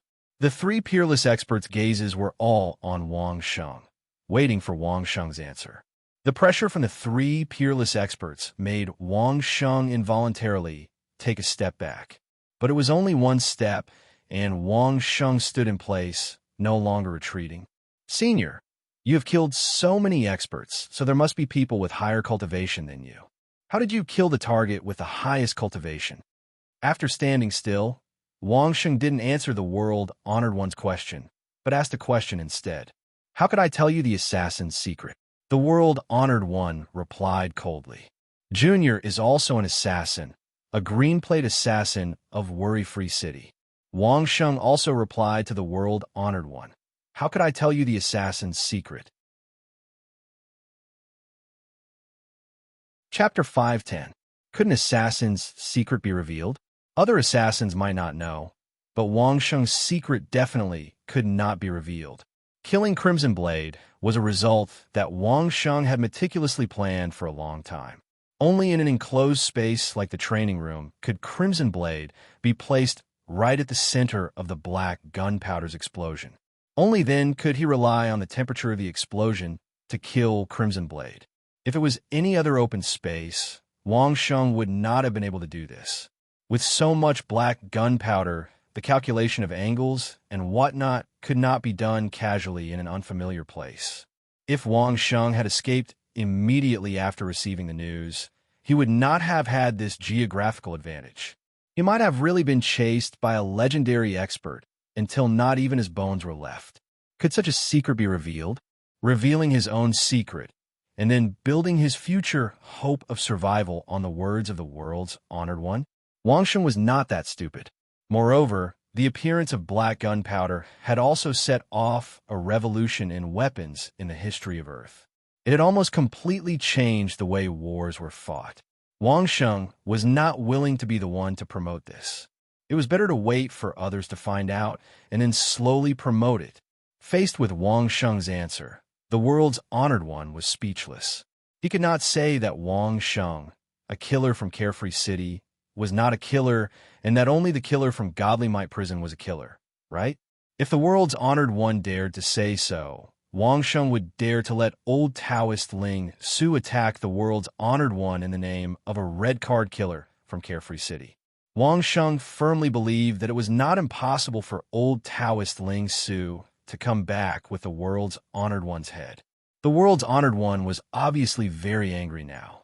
He had thought that it was just an ant and that he did not need to do anything. As long as his junior, Blood Knife, took action, he would be able to complete the assassination mission perfectly. Then, the two of them could leave the capital. The local tyrant of the capital, the imperial family, and the Laojun Taoist temple had already greeted them. There should not be any twists and turns in this matter. Unexpectedly, there is still a big flaw in the seemingly foolproof plan. Just now, when he was leading old Taoist Qingling away from the Marquis's mansion, he suddenly heard a loud noise and realized that something was wrong. Now that he had rushed over, it was indeed too late. Although Blood Knife was just a junior, but he was, after all, at the legendary 9th stage. So, how did Wang Sheng, a mere 4th stage cultivator, kill Blood Knife? It looked like he was going to use fire to attack, but why did Bloodblade just stand there and let his opponent burn him? With Bloodblade's cultivation, he shouldn't have been injured even if he walked around in flames. Could it be that he was doused with oil? However, this was still not right. Even if oil was poured on him, Bloodblade could still use his cultivation to block the oil an inch away from his body. As long as he could move slightly, he would be able to leave the fire. Could it be that his mobility was restricted? However, there was no fluctuation of any formation here. If it was a formation stone, could Bloodsaber leave enough time for Wang Sheng to activate it? The revered one couldn't figure it out no matter how he thought about it. He couldn't imagine the battle between Wang Sheng and Blood Knife. It was obviously a crushing strength. So how did it end up like this? Taoist priest Qing Ling and steward Zhou were even more curious, but their minds were also filled with confusion. Especially Taoist priest Qing Ling. He had been teaching Wang Sheng how to identify medicinal herbs in the training room every day. So how did this place end up like this? There was no doubt that the strength of the legendary realm was enough to destroy the training room. But what was the matter with the pungent smell of gunpowder? Moreover, there was an indescribable smell of barbecued meat. Thinking of Blood Knife's charred corpse, it made people's stomachs very uncomfortable. Good. The younger generation will surpass us in time. The revered one looked at Wang Sheng's face a few times, as if he wanted to memorize Wang Sheng's face. Then, he looked at Taoist priest Qing Ling and steward Zhou, and looked towards a corner in another direction. Then, he took a few steps forward and walked to the side of Blood Knife's corpse. A piece of animal skin appeared out of thin air and was placed on the ground by the revered one. Then, he carefully moved Blood Knife's corpse onto the animal skin, trying his best to maintain the integrity of the corpse. After wrapping the corpse with the animal skin, he stored it in the storage ring. Since you have already taken action once, Marquis, you can stay in the capital as long as you want. The godly might prison won't do anything to you again. After saying this, the revered one left the Marquis's residence with an unfriendly expression. Seeing the revered one leave, Wang Sheng bowed to Taoist priest Qing Ling and said, "Thank you, Taoist priest." Then, he turned around and bowed to steward Zhou. "Thank you, steward Zhou." Finally, Wang Sheng bowed to the corner where the revered one had just stared at and said, "Thank you, steward Li." Then, Taoist priest Qing Ling and steward Zhou saw steward Li come out from that corner with an uncomfortable expression. Logically speaking, with steward Li's cultivation, Wang Sheng shouldn't have discovered him. Even with the revered one's hint, he shouldn't have known who was where. However, Wang Sheng knew and even accurately said steward Li's name. This made steward Li so depressed that he didn't know what to say. The revered one was facing a pincer attack from 3 experts, including Wang Sheng, who had killed Blood Knife. Even though he had entered the legendary realm a few decades ago, he still had to retreat in fear. As for the last sentence that the revered one said that the godly might prison wouldn't do anything to Wang Sheng only believed the first half of it, which was that he should be safe in the capital. As for the second half, whoever believed that an assassin organization wouldn't do anything to you would be a fool.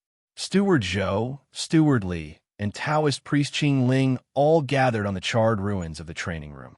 They all wanted to know what had caused this place to become like this. They wanted to ask Wang Sheng, but Wang Sheng definitely wouldn't tell them. Hence, they didn't ask tactfully. How did this happen?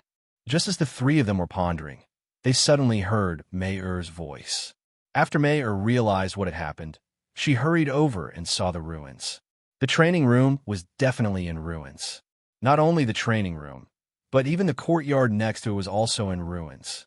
The walls of the courtyard near the training room had all collapsed, and half of the houses in the courtyard next to it had collapsed.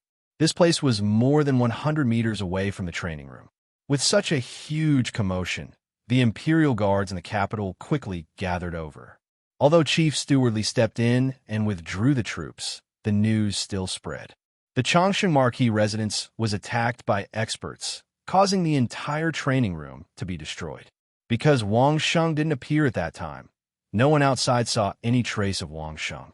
Hence, many people thought that Changsheng Marquis Wang Sheng was definitely in danger. Even if he didn't die, he would at least be seriously injured and unable to get up. The people in the capital were all discussing about it. They were all curious about what the huge commotion was about, and all kinds of speculations were coming out. This explosion also became the gossip of the people in the capital after their meals. Just when all kinds of rumors had yet to die down, Qian Xingyuan's first shop was finally going to open. Chapter 511. Qian Xingyuan had asked Taoist Qing Ling to choose a good day for the opening of his restaurant. It was an auspicious day and a very auspicious day. Within the 3 months of this year, There wouldn't be a better day for the opening of his restaurant than this. The opening time was at noon. However, the sky had just turned bright when the biggest courtyard Mayer had bought in the south of the city started to get busy. The servants and maids swept the courtyard over and over again. The treasures in the treasure pavilion had been wiped so many times that they were almost shining. Needless to say, the items in the front of the store were all exquisite and neatly arranged. The floor of the store was so clean that one could see one's reflection. Mayer sat at the back while Uncle Lou busied himself in front, directing everyone to get busy. This was the first day of the store's opening. Previously, they had sent out a few posts to the surrounding merchants, saying that it was an auspicious opening. There would definitely be people coming to support them. If Qian Xingyuan didn't treat them well today, it would be a joke. At 9 in the morning, the entrance of Qian Xingyuan's store was decorated with lanterns and streamers. All the shopkeepers, waiters, and maids were dressed in new clothes and lined up from the entrance to the inner courtyard. Outside of Qian Xingyuan's store was a group of the most famous drummers in the capital city. They were playing with all their might. One of the shopkeepers was giving out red packets in the middle of the street. Every hour, he would give out 1,000 silver coins, which made the area around the store very lively. However, even though it was quite lively here, the attentive onlookers realized that this store was a little strange. Everything else aside, just the signboard of the store. In this day and age, which store didn't prepare a signboard for the opening? However, this store was different. There was a space for the signboard at the entrance, and even a bracket for the signboard. However, it was empty without a signboard. There was no signboard on the opening day. Couldn't they have ordered one in advance? Just this point alone made people wonder if the owner of this store was a fool. How could he not have thought of such a basic thing? Even if this store was opened, would it make money? It seemed like the investment was quite large.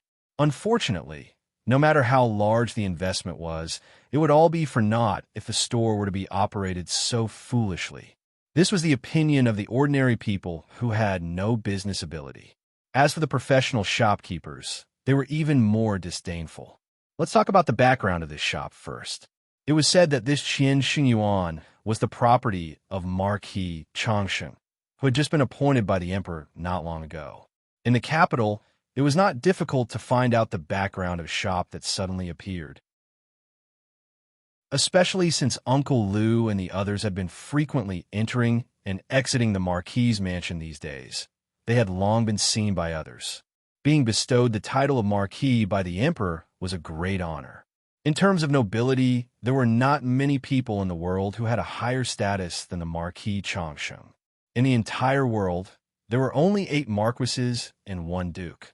Even if Everlasting Victory Marquis had the smallest influence in terms of status, even if he didn't count the emperor's harem concubines, he could still be ranked in the top 10 of the world. If he were to open a shop with such a backer, he would definitely be successful in every endeavor. Of course, this was under normal circumstances. However, the Everlasting Victory Marquis residence was in troubled times right now. The commotion caused by the explosion in the Marquis' mansion could not be hidden from the people in the capital. Such a big commotion had alarmed the entire capital.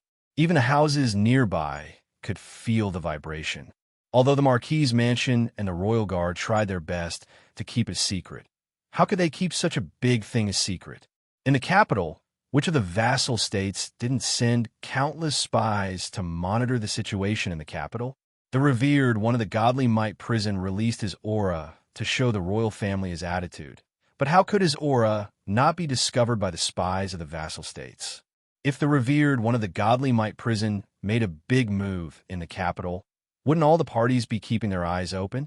On the day of the explosion, almost all the experts felt the aura of a legendary master for a moment. Although they didn't know if it was the revered one of the godly might prison, they were 80% to 90% sure. Then, there was a loud noise in the Marquis' mansion.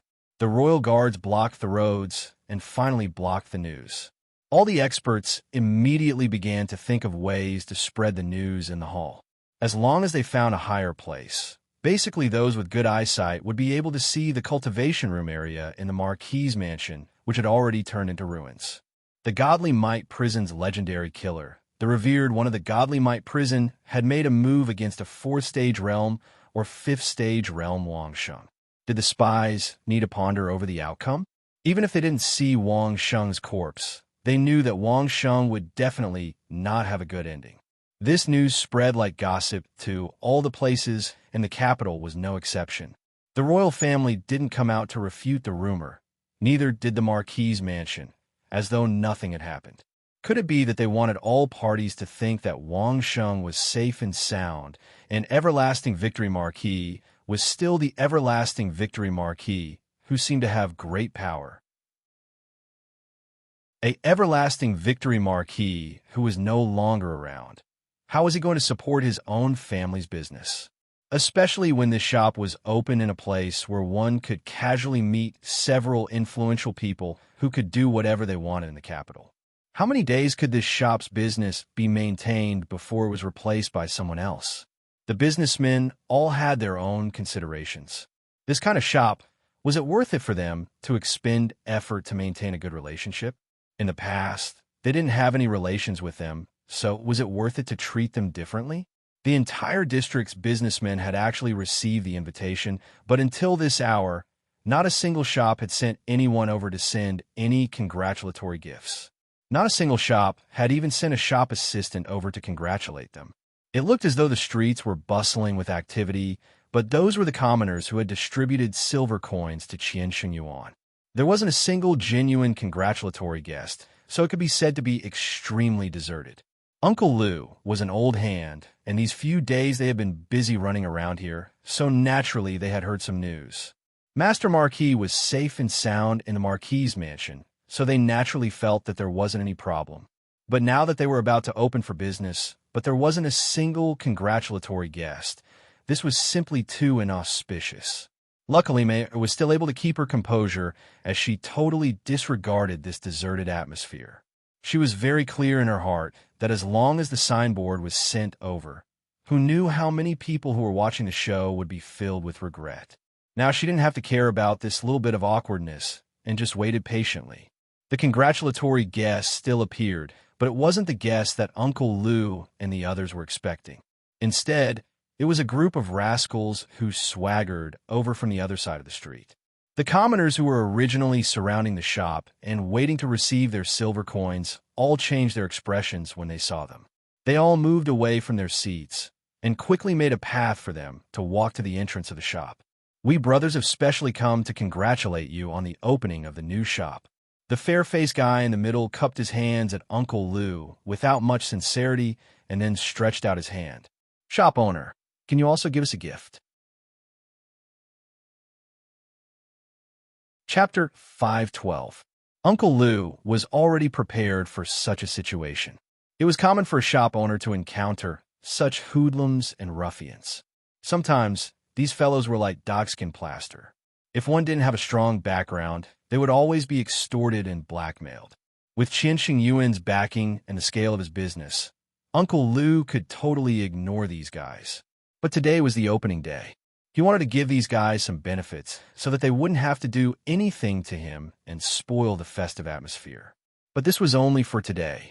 If these guys dared to come to Qiansheng Yuan's shop after today, Uncle Lu, who had been secretly reminded by Mayor, would definitely give them a thumbs up and admire their guts.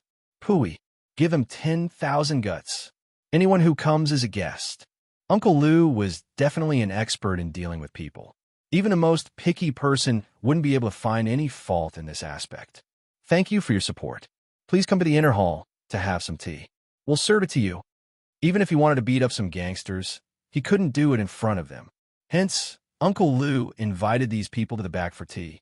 For these kinds of gangsters, 1 gold coin per person was already a sky-high price. Since it was the opening day, they had gotten lucky. Don't give me that. The skinny gigolo had a look of disdain. It's right here. Take it out in front of me.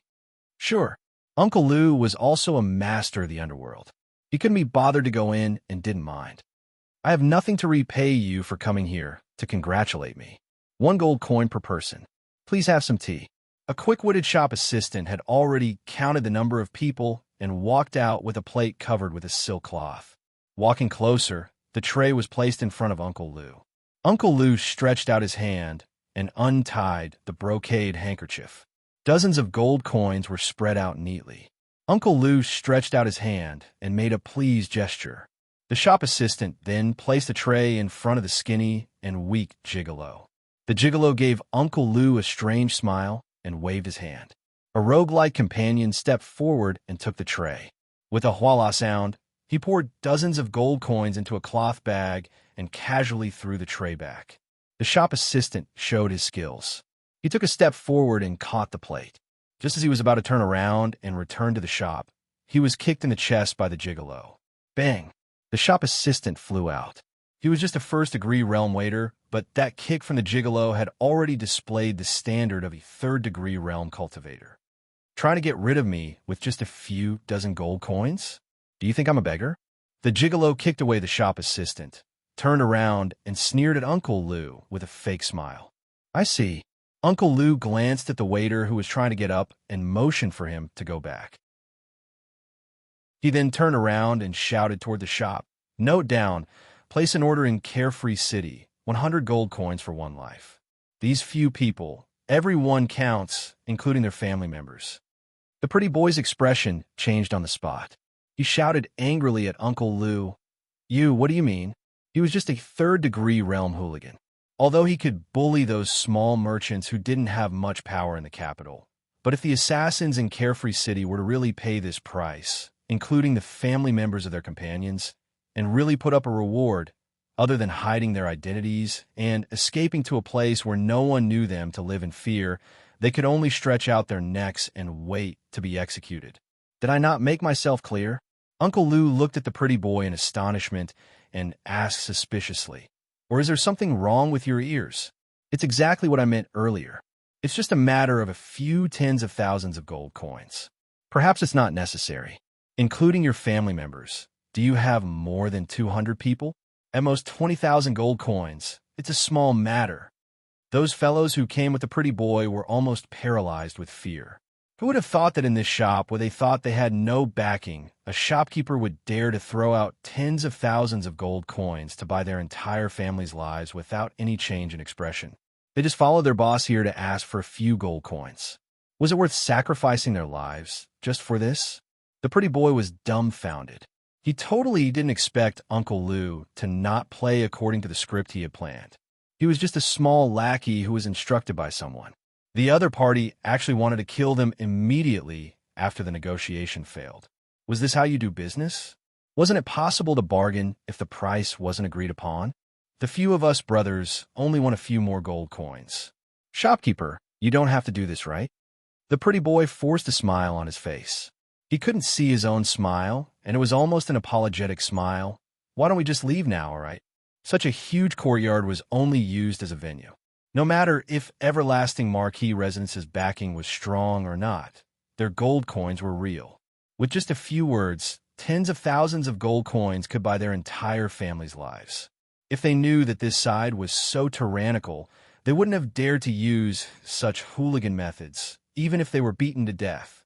As for using his third-degree realm strength to make a move against Uncle Lou, the shopkeeper, what a joke.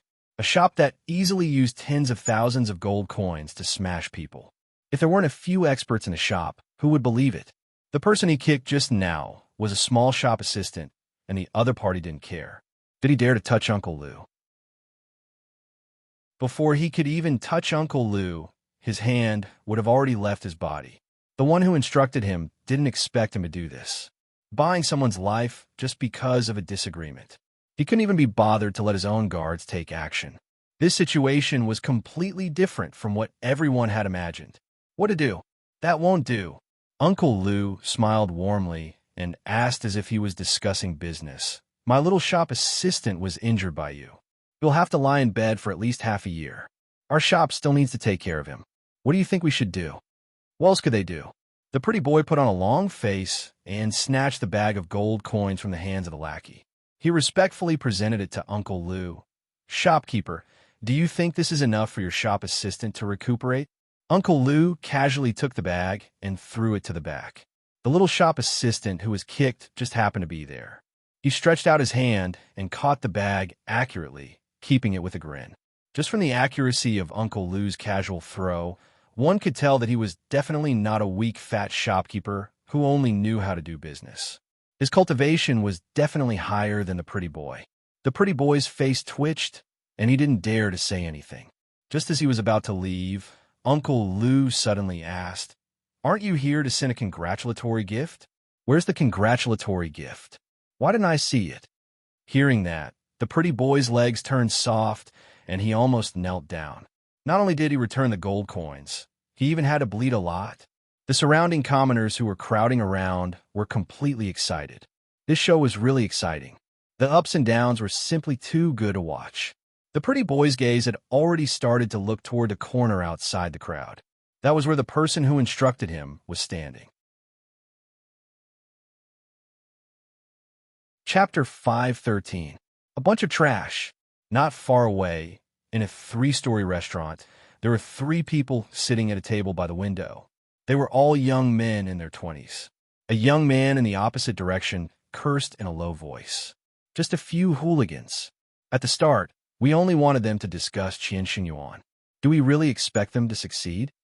The other young man seemed to be very calm and smiled. They're just a bunch of unpresentable fools. You scared them with just a few words. The other young man's eyes flashed with a cold light. He said coldly, "Qian Yuan's men can hire assassins from the Carefree City. Do you think we can't? How many people does Qian Yuan have? How many times can they die? If Qian Yuan's men die, who will earn money for us?" The young man, who was calm, seemed to be in charge. His words and actions had an air of elegance. He had a warm smile on his face. "We want to keep this business in our hands, not kill them for no reason. Guang Yuan, you have to change your character of wanting to kill people at the slightest provocation. Crown Prince is right." Although he was criticized, this young man, called Guang Yuan, was not unhappy at all. Instead, he respectfully accepted the criticism. Clearly, his status was lower than the Crown Prince. "Let's go. Since we can't watch the show anymore, let's go down and meet them." The Crown Prince glanced at Uncle Lou, who was looking in their direction, and got up to go down. The remaining 2 young men did not dare to delay and hurriedly followed him down. The second floor of the restaurant was filled with guards and bodyguards. Looking at their demeanor, every single one of them was an expert. Seeing the Crown Prince and the 2 young masters come down, they silently surrounded the 3 of them and quickly went down to the street. As soon as these people appeared, their momentum was much greater than that of the hooligans and ruffians just now. A few of the guards stretched out their hands, and a group of commoners who were blocking the way were violently pushed to the side, leaving a path in the middle. A few commoners who were pushed were about to explode. However, when they saw this group of experts, they instantly became silent. No one dared to make a sound. The few people who had reached out just now all exuded an aura that made others not dare to look at them. Most of these commoners were of the unranked realm, so how would they dare to look at them? He quickly hid behind the crowd, afraid that these people's gazes would fall on him. When the 3 of them appeared, the pretty boy, who was still in a dilemma, looked as if he had seen his savior. His face revealed an ecstatic expression, but then he realized that he had messed up, and his face darkened again. The wonderful changes in his expression were comparable to that of a master of changing faces. More than 10 guards separated the crowd. With the Crown Prince leading the way, the 3 young men walked elegantly while looking around. They walked over to Qian Yuan's door as if they were taking a leisurely stroll. The gigolo and his lackeys lowered their heads so low that they almost touched their chests. They didn't dare to look at the 3 people walking over. Apart from the Crown Prince and Guang Yuan, the young man seemed to have thought of them. He strolled to the side of the pretty boy and lifted his leg to give him a kick, causing him to fall to the ground. "It's someone else's big day. Why are you here to make trouble? F***CK off." With a shout, the last F***CK off was said abnormally impolitely. It was as if he was talking to a few bugs. When the pretty boy and his lackeys heard the shout, they felt as if they had been pardoned. The pretty boy didn't care about the pain on his body. He hurriedly crawled up and respectfully kowtowed 3 times to the young man who had kicked him. Then, he fled into the crowd as if he was flying. "Shopkeeper, a few bugs aren't worth mentioning. I'll get rid of them for you." The young man who had reprimanded the pretty boy turned to Uncle Lu and said with a smile, "Thank you, young master, for speaking up for justice." Uncle Lu's heart was like a mirror. However, there wasn't the slightest bit of abnormality on his face. He had a warm smile and a friendly tone. It was as if he was happy to see an old customer. "Today is the opening day of your shop. I would like to discuss a business deal with your shop. What do you think, shopkeeper?" The young man also had a smile on his face as he said to Uncle Lu, "If the deal is done, I promise there won't be any trouble like that in the future." The implication was that if the deal was not done, there would probably be a lot of trouble like harassment in the future. The young man was very familiar with this kind of speaking technique. Uncle Lu could also hear it. "We are running a shop. If there's a business to discuss, would we reject it?" Uncle Lu dealt with it flawlessly. He made a gesture of invitation and said, "Everyone, please come in. Since you're honored guests, please go to the back hall for tea. Business can be discussed over tea." What if the business we're talking about is shares? The heir and Guang Yuan didn't say a word. The one who spoke was still the young man. He smiled and didn't feel that there was anything wrong with the business they wanted to invest in. It was as if it was a matter of course. Business is business. Of course, it can be discussed. When Uncle Lu heard the word shares, the smile on his face didn't diminish a bit. He was still as enthusiastic as before. It's hard to say if it's done or not, but it's definitely done. "Honored guests, please." The young man didn't move at all. The heir and Guang Yuan also stayed where they were. They had no intention of moving at all. "Not done." The young man suddenly laughed out loud. After laughing, he looked at Uncle Lu up and down playfully. He said, "My heir has never met a deal that he couldn't negotiate.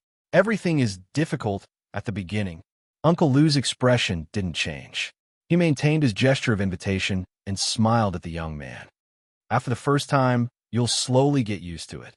Honored guests, please." "All right." The young man's smile became more and more strange. He looked at Uncle Lu as if he was looking at a dead man. "Indeed, the first time is indeed difficult. I'm curious to see how the deal is going to go down. Old thing, I'm giving you face, but you don't want it." Guang Yuan, who was standing beside the heir, walked forward with a murderous look. "I'll give you a chance. My heir will give me 10 gold coins to buy 90% of your business. If it's done, then your business can be developed slowly. If not, I'm afraid your reputation will be ruined today." As soon as this was said, the surrounding commoners who heard it were in an uproar. 10 gold coins to buy 90% of such a big shop? Wasn't that forcing people to buy and sell? However, looking at the dozens of expert guards who followed the three of them out, the commoners didn't dare to voice their anger. They could only secretly complain about the injustice of this shop that didn't even have a signboard. "Well said, well said." Uncle Lu didn't show any signs of panic on his face. He still maintained his enthusiastic smile and invited again. "I'm just a shopkeeper, not the owner. I can't make the decision. This matter will have to be discussed with our owner. Please." Chapter 514. Some of the commoners who were listening outside started snickering. Even some of Qian Xingyuan's workers couldn't help but laugh. These three noble young masters had brought a group of experts to threaten him for a long time. In the end, Uncle Lu said that he was only a shopkeeper and couldn't make the decision, so he pushed all the responsibility away. Didn't this mean that these few people had acted in tandem for a long time, acting for the blind to see? But Uncle Lu wasn't wrong. They can negotiate any business. Previously, they had been invited inside a few times, but these guys just stood there and didn't move. From the looks of it, they wanted Uncle Lu to agree on the spot. The problem was that Uncle Lu was only a shopkeeper, not the owner. These threats were meaningless to him. Even if they threatened him 10 times more fiercely, even if they beat or killed Uncle Lu on the spot, would they be able to control Qian Xingyuan? Wouldn't the owner have to agree to it? The three of them tried their best to search for a long time, but they couldn't find the owner at all. They became a laughing stock. Although the people around them were snickering, their voices still reached the three of them. Guang Yuan couldn't hold it in anymore and wanted to make a move. Was this old thing doing this on purpose? The nobleman finally coughed. The nobleman and Guang Yuan, who were talking at the start, immediately stopped. Actually, The nobleman wanted to teach Uncle Lu a lesson too, but he couldn't find a reason to do so in public. Uncle Lu had already invited them to the back a few times, but they were the ones who insisted on arguing with Uncle Lu. They were asking for humiliation. Of course, with their arrogance, it wouldn't be a big deal even if they gave Uncle Lu a few slaps on the spot. Wasn't he just a shopkeeper? However, the nobleman in the middle was reminded by a powerful guard not far from him that there was an expert in the shop who was ready to make a move. If Guang Yuan were to make a move now, wouldn't it be worth it for them to fight to the death? It was fine if they wanted to negotiate, but they were afraid that they wouldn't be able to. Sure, let's have a talk. The nobleman walked forward elegantly. A few guards had already entered the shop, guarding against possible attacks from several directions. However, if we can't come to an agreement, don't blame us for smashing your signboard. Seeing that the guards had been set up, the heir was no longer afraid of others saying that he had taken advantage of the situation and directly expressed his attitude. As soon as the three of them entered the door, they saw those ordinary boutique stationery. Although they were arranged neatly, there were just some things that were slightly outstanding. They couldn't be said to be something that would make people's eyes light up. These were the furnishings of the outermost shop.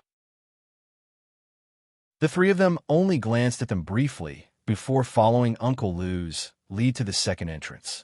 After entering the spacious second entrance, everyone's eyes lit up. In the huge store, there was only one table. There was an exquisite wooden shelf on the table, and on the wooden shelf, there was an incomparably exquisite sheathed sword. In front of the wooden shelf, there was a very exquisite metal plate. On it, there was a row of capital numbers pasted with colored metal plates. 2,660,000. What is this 2,660,000? When the crown prince saw the color of the scabbard, he was stunned. When he saw the number on the scabbard, he was even more confused. The price of this sword. Uncle Lu replied with a smile. A smile had already appeared on the crown prince's face. The color of the scabbard had already determined that other than the emperor, it would be disgraceful for anyone else to use it. Qian Xingyuan actually dared to put the sword up for sale. If the negotiation failed, this would be their crime. Because the crown prince and the other two entered Qian Xingyuan's shop, the shop representatives on the street seemed to have found their backbone and started to appear one after another. However, they weren't here to congratulate, but to take a look. Especially when they entered the inner courtyard and saw the price of the sword. All of them were dumbfounded. Such an expensive sword? Would someone actually buy it? Did this shop want to rob money so badly? At this moment, the crown prince and the other two had already entered the back hall under the protection of a few guards. Here, the three of them saw the veiled mayor is sitting inside. This is the owner of this shop. Uncle Lu introduced, then invited the three of them to take a seat. He then stood behind Mayor and said, "Whatever business you want to discuss, you can discuss it with the owner of this shop." He didn't expect Qian Xingyuan's owner to be such a delicate beauty. The crown prince's heart instantly started to move. The more he looked at the veiled mayor, the more interesting she seemed. The nobleman and Guang Yuan at the side had been paying attention to the crown prince's expression. At this moment, how could they not know what the crown prince was thinking? The two of them exchanged glances, and their eyes were filled with pride. "My crown prince has taken a liking to your shop and wants to have share in your business." The nobleman directly said to Mayor, "I've already talked to your shopkeeper outside. I'll buy 90% of your shop for 10 gold coins. There are no outsiders here, so I'll tell you the truth. You have to agree whether you want to or not. Also, the price just now is the price outside." Without waiting for Mayor to say anything, Guang Yuan also quickly said, "If you dare to embarrass my crown prince outside, then don't blame us for not showing mercy. 10 gold coins, 90% of the shop's shares, but we have to include you, owner." Guang Yuan mercilessly stated his and the nobleman's request for the sake of the crown prince. "In the future, you will follow the crown prince and be a maid who makes the bed and quilts. The crown prince will send someone else to manage Qian Xingyuan." Mayor turned to Uncle Lu, her eyes filled with confusion. Were these three guys here to act as clowns and amuse her? They wanted to forcefully buy 90% of Qian Xingyuan's shares with 10 gold coins in front of her, the owner. Don't think that you can do anything just because you have Changsheng Ho. Guang Yuan saw Mei Er's actions and sneered. This is the capital. Don't think that a little assassin from outside can do whatever he wants. Even if he was in perfect condition, in this capital, if the crown prince wants something from him, he would still have to obediently hand it over with both hands, not to mention a dead Changsheng Ho. It seems that the seventh prince said the same thing last time. Mei Er replied without batting an eyelid. When the three heard the seventh prince's name, their expressions changed, but they quickly returned to normal. Don't reject my kindness. Guang Yuan continued to threaten. If you dare to shake your head and say no, I'll smash the signboard of your shop and bring you back to the crown prince's residence. I'll give you a chance. Don't be ungrateful. Smashing the signboard? Mei Er repeated. Then, she nodded thoughtfully and smiled. Although he couldn't see Mei Er's face, just her eyes alone were enough to enchant the crown prince. How about this? After smiling, Mei Er said to the three, our signboard will be delivered very soon. If the crown prince and the two noblemen can smash this signboard today, you guys can do whatever you want. How about that? Chapter 5:15. Hearing Mei Er's words, everyone in the room, including the crown prince's guards, began to laugh maniacally. Their laughter reached the ears of the people in front of them, who were carefully examining the priceless sword. When the crowd heard this laughter, they were all stunned.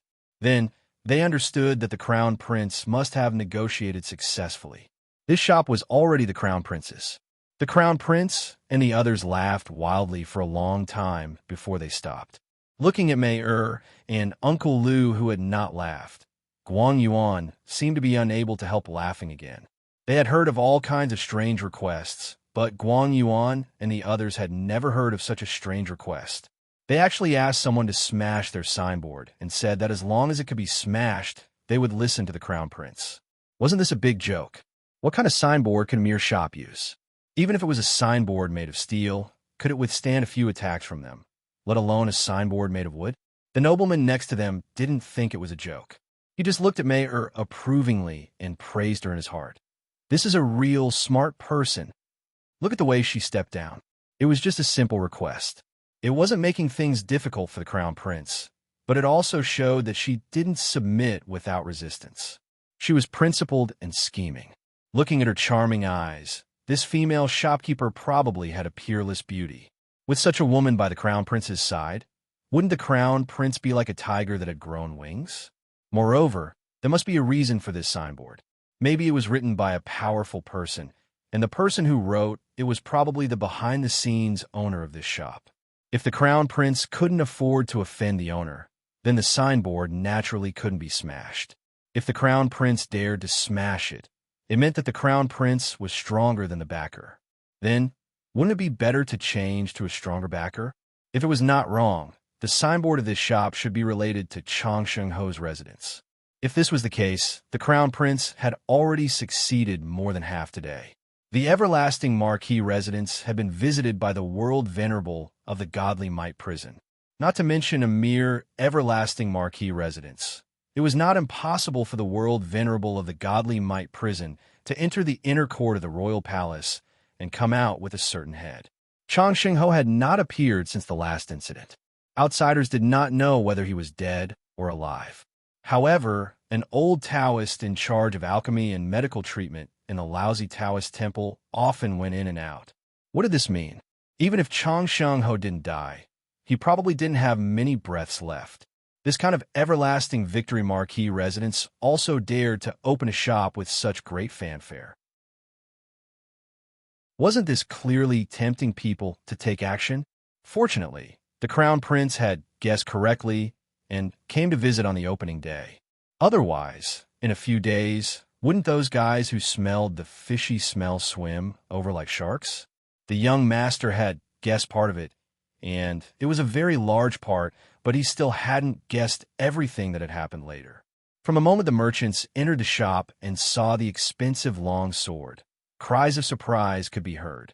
It didn't take long for the entire street to hear about it. Inside this shop that didn't have a signboard, there was a long sword worth more than 2,600,000 gold coins. Exclamations rang out one after another, followed by disbelief and doubt. How is this possible? Who's buying it? When the commoners and peddlers saw the scene at the door of the shop and heard the price of the long sword inside, they didn't even have the courage to go in. Although the shop assistants at the door greeted them warmly, they knew their limits. Even if they were extremely curious, they didn't dare to go in easily. Those who felt that they were qualified also came from all directions with the mentality of watching a good show. No matter what, they wanted to see how a sword could be worth so many gold coins. Even if they couldn't afford it, they could take a look. The shop soon became lively.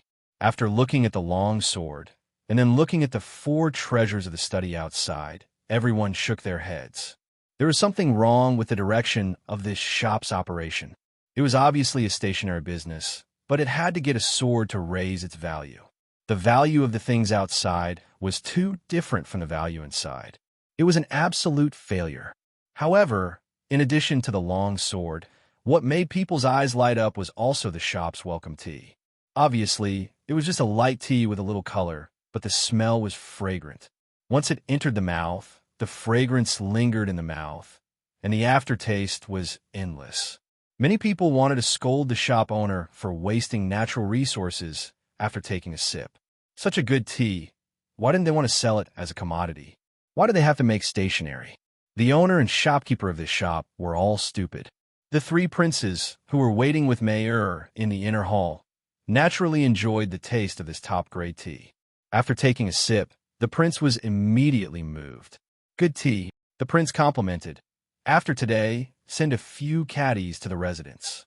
This tea is not for sale. You can only drink it in the shop. Mayer smiled. She didn't agree or refuse, but she explained the restrictions. The prince frowned and was about to lose his temper. Suddenly, he had a flash of inspiration and understood the key point. Instantly, he gave a thumbs up and nodded. Good idea. You can only drink it in the shop. Those who want to drink tea have to come to the shop. After enjoying this top-grade tea, it would be unreasonable not to buy anything. It will indirectly drive the business. Good idea. May I know which master made this tea? The noble young master was smart. Hearing the prince complimenting the idea twice, he immediately asked. It was specially made by Grandmaster Li Ziyun of the Pavilion of Delicacy in his alchemy furnace. Mayer didn't hide it and answered with a smile. Hiss. After hearing it, the 3 people all gasped. It was the work of an alchemy grandmaster of the Pavilion of Delicacy. No wonder. The prince vaguely felt that something was wrong, but he suddenly couldn't figure it out. While the prince was pondering, the noble young master had already asked. If you use the work of a grandmaster to treat the customers, the value of the tea they drink will be much higher than what they buy. Isn't it a loss? The noble young master frowned and asked. As soon as the question came out, the prince seemed to be reminded. Yes, that was the problem. Today is the opening day, only for one day. Mayer smiled and answered casually.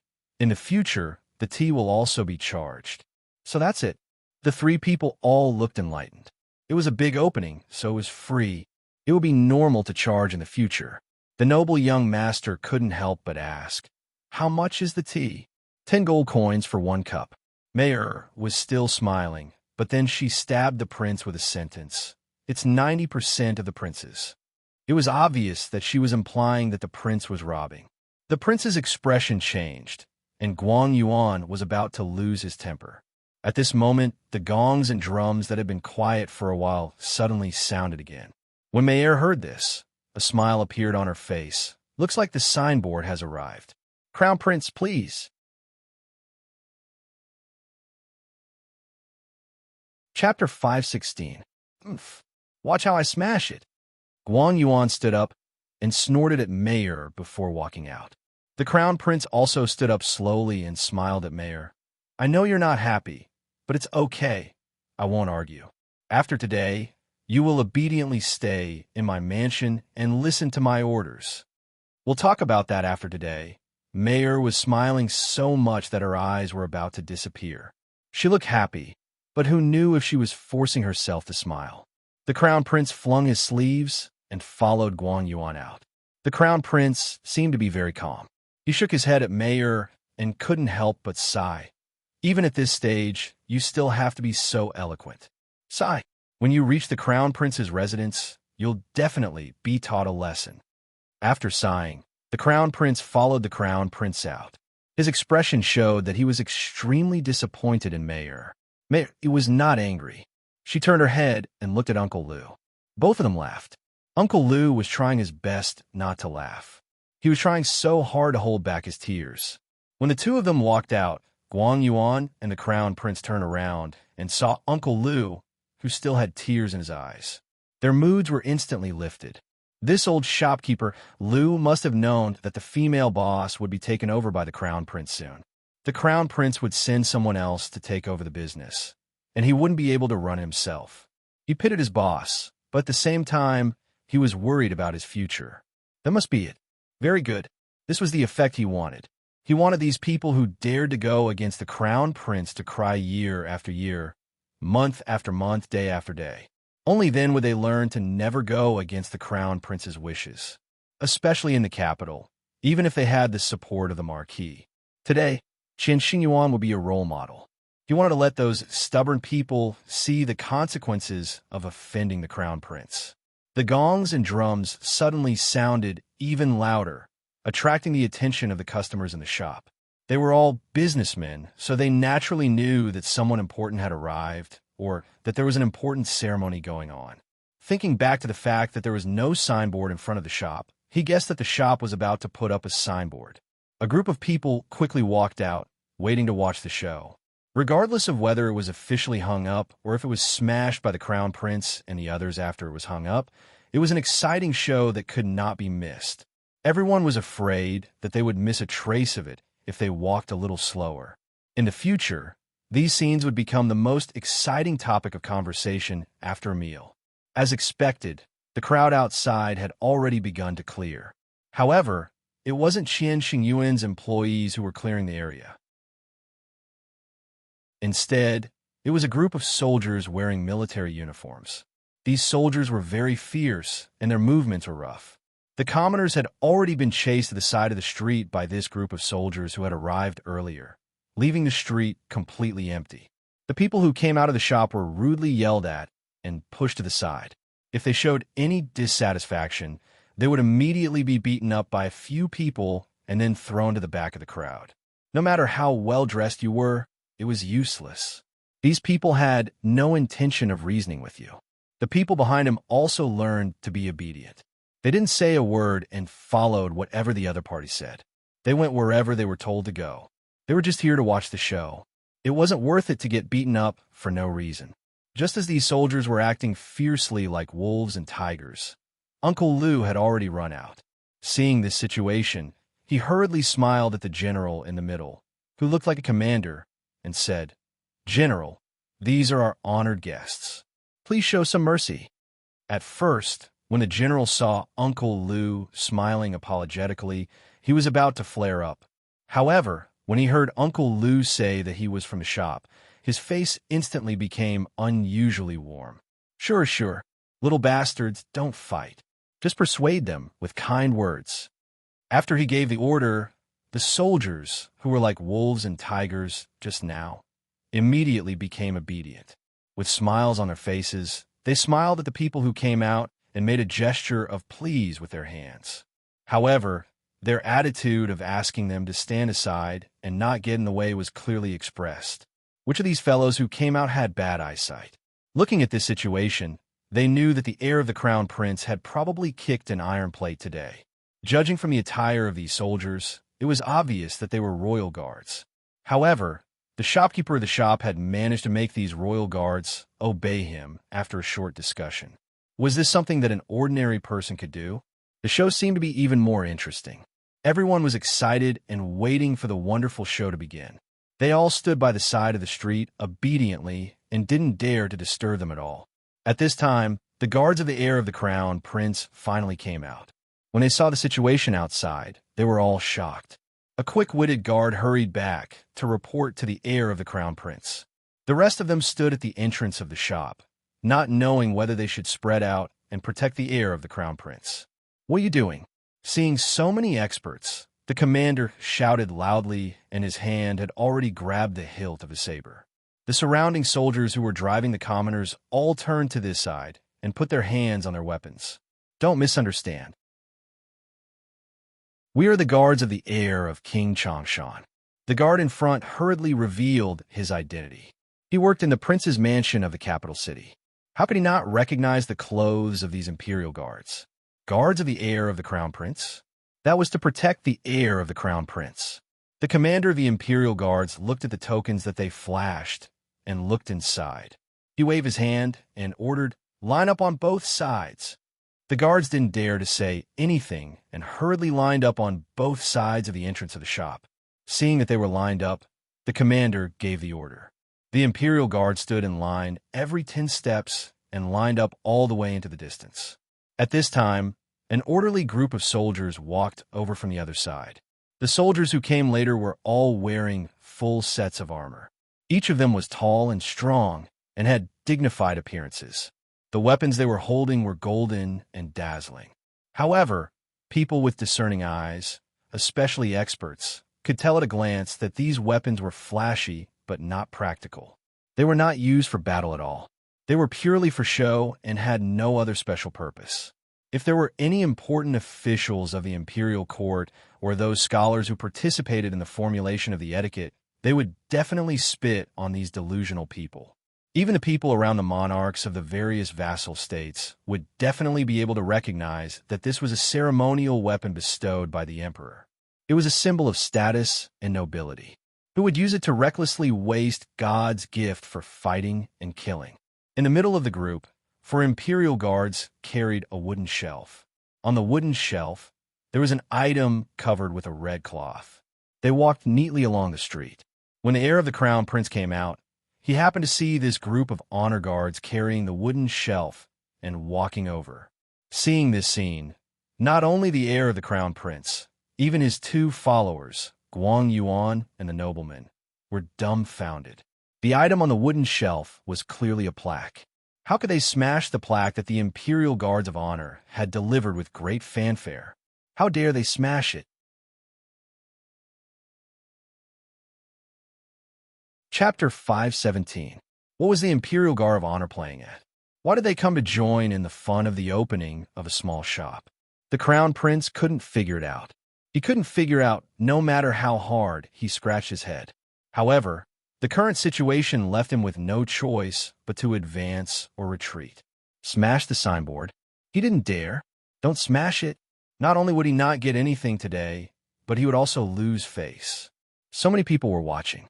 How could the news be blocked? Even if he could block the mouths of the common people, could he block the mouths of the honor guard of the imperial guards? Give him 18 times the guts. Not now. Wait for these people to leave. The noble young master was also dumbfounded, but he was still the crown prince's think tank. He stepped forward and whispered in the crown prince's ear. The crown prince reacted immediately. Yes, smash the signboard, but he didn't say when to smash it.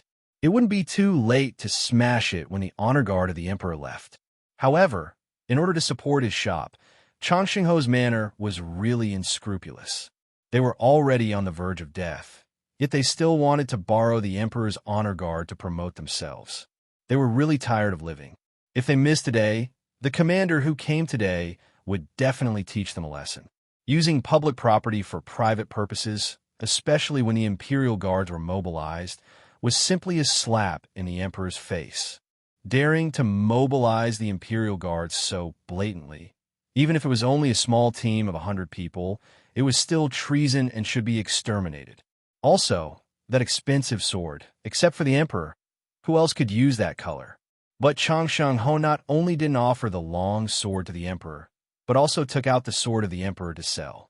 If this wasn't disrespect, what was?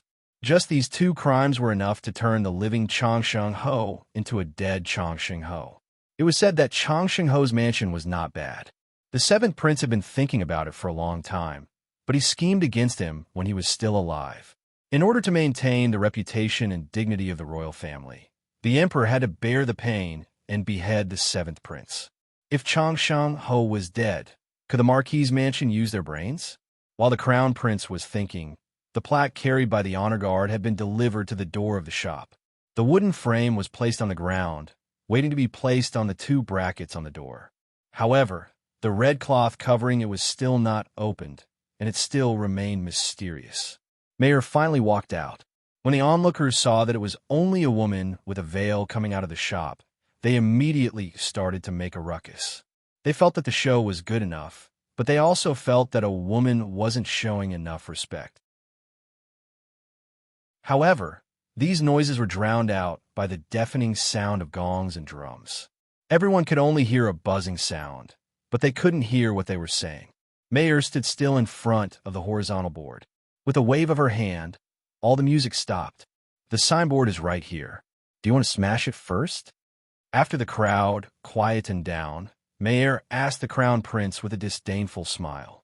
The gazes of countless people focused on the Crown Prince. At this moment, the Crown Prince was so ashamed that he wished there was a hole in the ground to hide in. In those gazes, the commoners and merchants were originally watching the show and gossiping.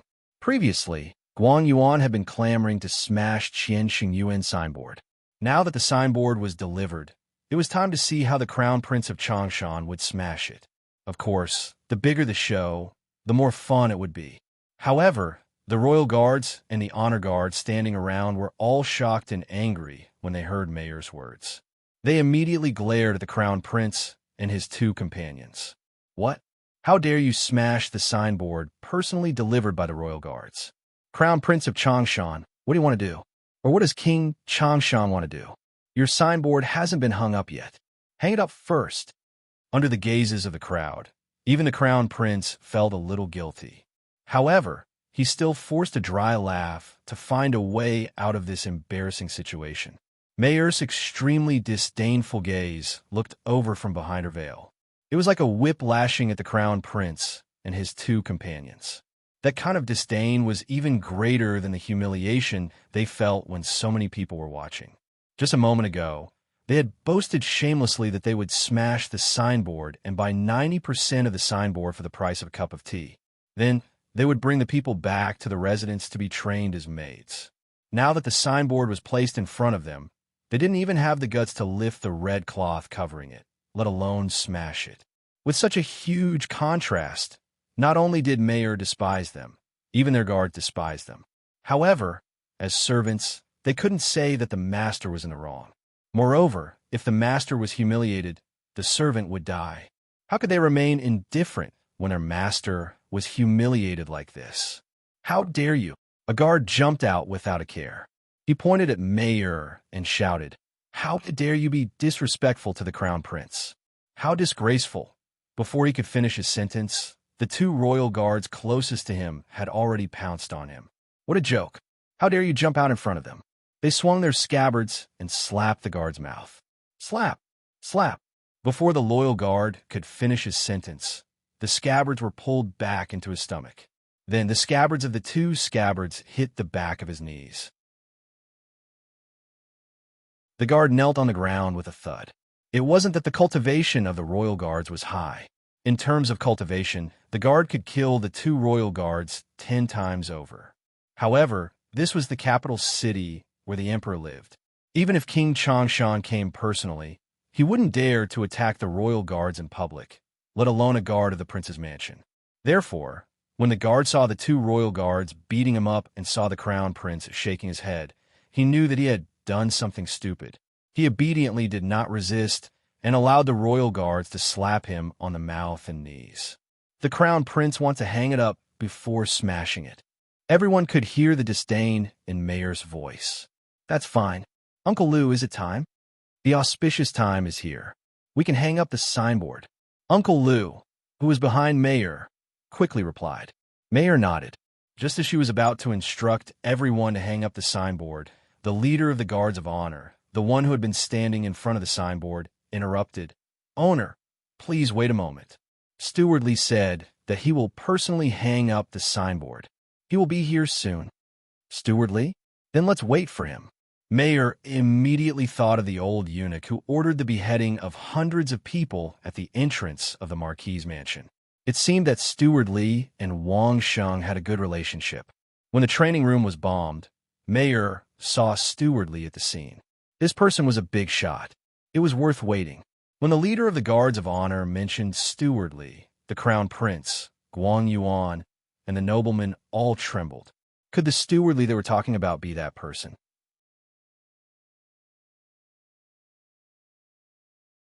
Chapter 518. The Imperial Guards and Honor Guards were all part of the Imperial establishment. When these were associated with the name Chief Steward Li, it was easy to think of a person that almost all the important ministers in the capital would warn everyone not to offend, the current Chief Steward of the Imperial Palace, Eunuch Li. If it was that old monster, the heir's body would have already begun to tremble. As for Guang Yuan, who had been saying harsh words beside him, he could not help but shiver when he heard the name. The young master was slightly better, but his face was completely pale, without the slightest trace of blood. In terms of cultivation, it was said that Chief Steward Li had already entered the legendary realm. In the entire Changshan King's mansion, there was no master who could compete with Chief Steward Li. In other words, if they really fought, Chief Steward Li could destroy the entire Changshan King's family by himself. In terms of status, Chief Steward Li was the Chief Steward of the Imperial Palace, the most favored person in front of the Emperor. It was said that the suggestion of the great etiquette came from Chief Steward Li. The heir was just the heir and had not become a prince yet. Even his father, King Changshan, was just an empty king. In this world, only the monarchs of the vassal states were conferred by the emperor. There seemed to be all kinds of titles, but only within the royal family, whether it was Royal Highness, Prince, or Duke, they were all just empty titles. They were not titles, just titles. It was also because of this that the great etiquette was recognized by the vassals. Only titles of nobility with territory were recognized by the emperor. Within the royal family, these were just titles of status, empty nobility. Otherwise, if any son of the emperor dared to stand on the heads of the vassals and act like a tyrant, how could the royal family continue to exist? An empty king, and a two-word king at that, compared with the status of a favored minister around the emperor, was he not bored? Did he not want to die fast enough? In terms of viciousness, the heir of Changshan King could only do some work of bullying and robbing. At most, he would rob people into the mansion and defile them. If they were disobedient, he would just kill them. In the end, he was just a second generation. How could he compare viciousness with Chief Steward Li, a eunuch who had come out of a mountain of corpses and a sea of blood? Not to mention Chief Steward Li, any random eunuch in the imperial city could torture people to the point that they wished they were dead. As for Manager Li himself, a few months ago, he had ordered the killing of hundreds of people, including the 7th prince and 4 important ministers, without batting an eyelid. Even if they counted all the people in the Changshan imperial residence, they still might not be able to make up this number. If this person was the one behind this shop. Thinking back to what he had said before about smashing the shop's signboard and forcefully buying 90% of the ingredients, the heir wished he could bang his head against the ground and die. Unfortunately, he could not bear to die. 3 riders finally appeared on the street in the distance. Their faces couldn't be seen clearly, but their clothes could be seen clearly. With just one look, the hearts of the 3 of them sank to the bottom. It was the attire of the imperial palace. Now, they could only hope that Chief Steward Li was another chief steward of the imperial palace with the surname Li and not the Steward Li they had imagined. Seeing the 3 riders getting closer and closer, their faces gradually became clearer. Although Guang Yuan and the 2 lackeys could see the faces of the 3 riders, they were not qualified to see Manager Li, so they felt fine. However, the crown prince was already trembling to the point where he could barely stand. This Chief Steward Li was actually Eunuch Li, the Emperor's chief steward of the Imperial Palace. He didn't dare to smash the signboard sent by the Imperial Guard of Honor on the spot, and waited to smash it after it was hung up? What a joke! The signboard that Chief Steward Li personally hung up, other than the Emperor himself, who would have the guts to take down the signboard that he personally hung up. Not to mention within the capital, how many people in the entire world would dare to take down the signboard that he hung up in the capital? Chief Steward Li wasn't powerful. His cultivation and ruthlessness were the reasons why he was famous throughout the world. Back then, he had only gone to Carefree City once, and the entire Carefree City was dead silent. How many people dared to make a ruckus in front of him?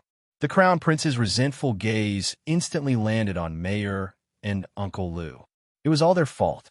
They had such a strong backing, but didn't show it. They were clearly trying to lure him into their trap.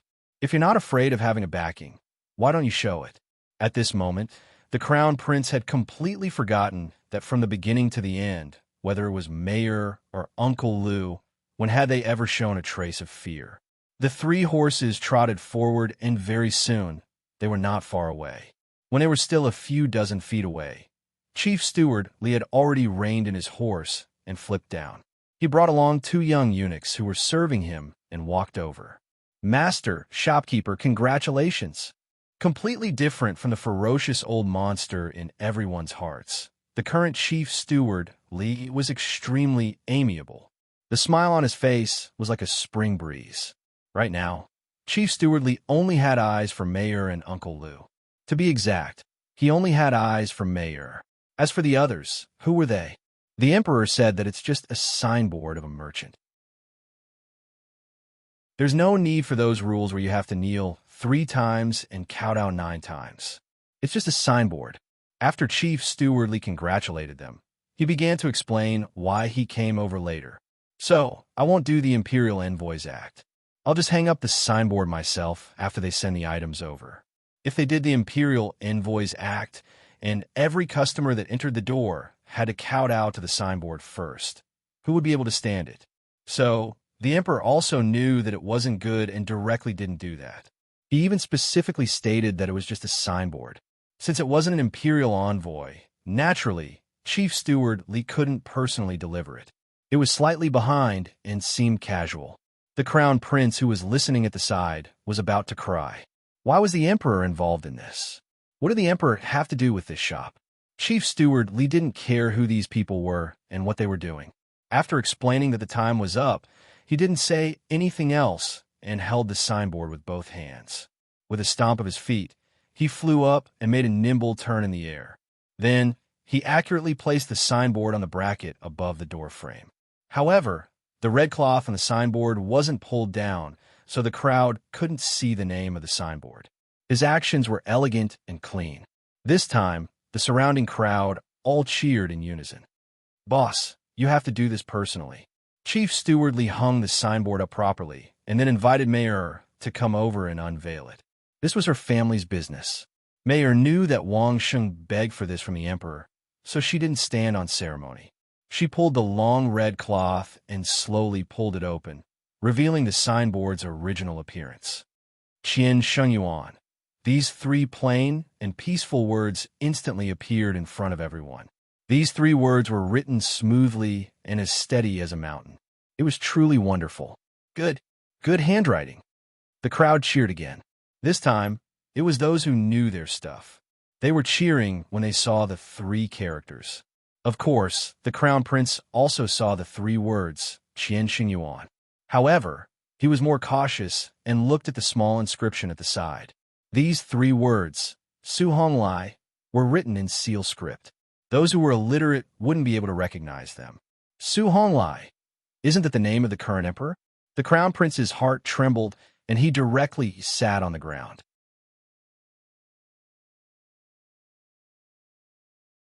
Chapter 519. There were quite a few literate people at the scene. Before Wang Sheng created the regular script, people used the seal script, especially those who had shops in the capital. How could they not be literate? Qian Shengyuan. These 3 words, was it good? Good. That was really good. This name is signboard. It was simply too well written. But the real good was not in these 3 words, but in the inscription next to it. The first 3 words on the inscription were Su Hong Lai, followed by the title XX year, XX month, XX day, with a small red seal behind it. If one only looked at the style, there was nothing strange. The person who wrote the inscription just signed it. But when they really recognized those words, everyone's expression changed. If the name of the emperor was said to be a taboo that some people forgot to avoid because they had the same name, then the emperor's personal seal with a small red seal behind it was not something that anyone dared to use. Unless they wanted their whole family to be executed, No one would dare to use this seal secretly. The faces of those merchants who recognized the signboard and the withdrawal of money turned pale. They all knew that they had done something stupid. When Qian Xingyuan opened for business, he sent them an invitation. They were all doing business not far away from each other, so they were originally helping each other. Even if they were competitors, they would give each other some face and send congratulatory gifts when opening for business. But when these merchants heard that Changshan Home Manor was in trouble and knew that this business belonged to Changshan Home Manor, none of them sent congratulatory gifts. They all waited for Lord Changshan's heir to go in to discuss about buying shares before following him in to take a look. This action, in fact, already showed that they were giving face to Lord Changshan's heir and really slapped Lord Changshan Home Manor in the face. Now that the signboard written by the emperor was personally hung up by the head of the inner palace, everyone finally understood that Changshan Home Manor's backer was far more than just Lord Changshan Home Manor. There was also the emperor. This time, they had really offended a true god. If the emperor was not willing, he could casually reveal his intentions, and the entire street of merchants would probably be wiped out. Those guys who were watching the show and wanted to add insult to injury were now all grief-stricken. They were thinking about how to make up for their previous discourtesy with bitter faces, so that the emperor would not bear a grudge. Congratulations on your grand opening. Manager Li once again cupped his fists and bowed to Mayer. Then, he chuckled and said, I've also prepared a small profit. Please accept it.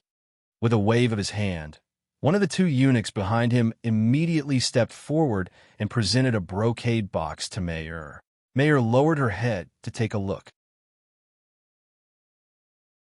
Inside the brocade box was a jade tablet. It was exquisitely carved, and there was a neat Li character on the back. In the future, no matter what trouble you encounter in the capital, bring this jade tablet to the imperial palace, and I will help you resolve it, Chief Steward Li said with a smile. Those who did not know Manager Li's identity naturally did not think much of it. Wasn't it just a favor? But those who knew Manager Li's identity were all shocked. Since Chief Steward Li was willing to step forward, didn't that mean that no matter how big the problem was, he could solve it? This congratulatory gift was definitely comparable to the Emperor's handwritten signboard. However, Chief Steward Li's gift at this time also served as a reminder to the group of merchants who did not know how to appreciate favors in the morning. Even Chief Steward Li waited until the signboard was hung before taking out the congratulatory gift. Then, it would not be rude for them to quickly prepare a congratulatory gift and deliver it. Even though it was a little late, it was still better than not giving anything, right? Commander Zhang, you guys go back first. I'll stay here and take a look. After delivering the congratulatory gift, Chief Steward Li then spoke to the commander of the Imperial Guards who had delivered the signboard. The commander did not dare to say anything else. After bowing, he immediately led his men back the way they came. The street also returned to its previous state. Oh, isn't this the Crown Prince of Changshan?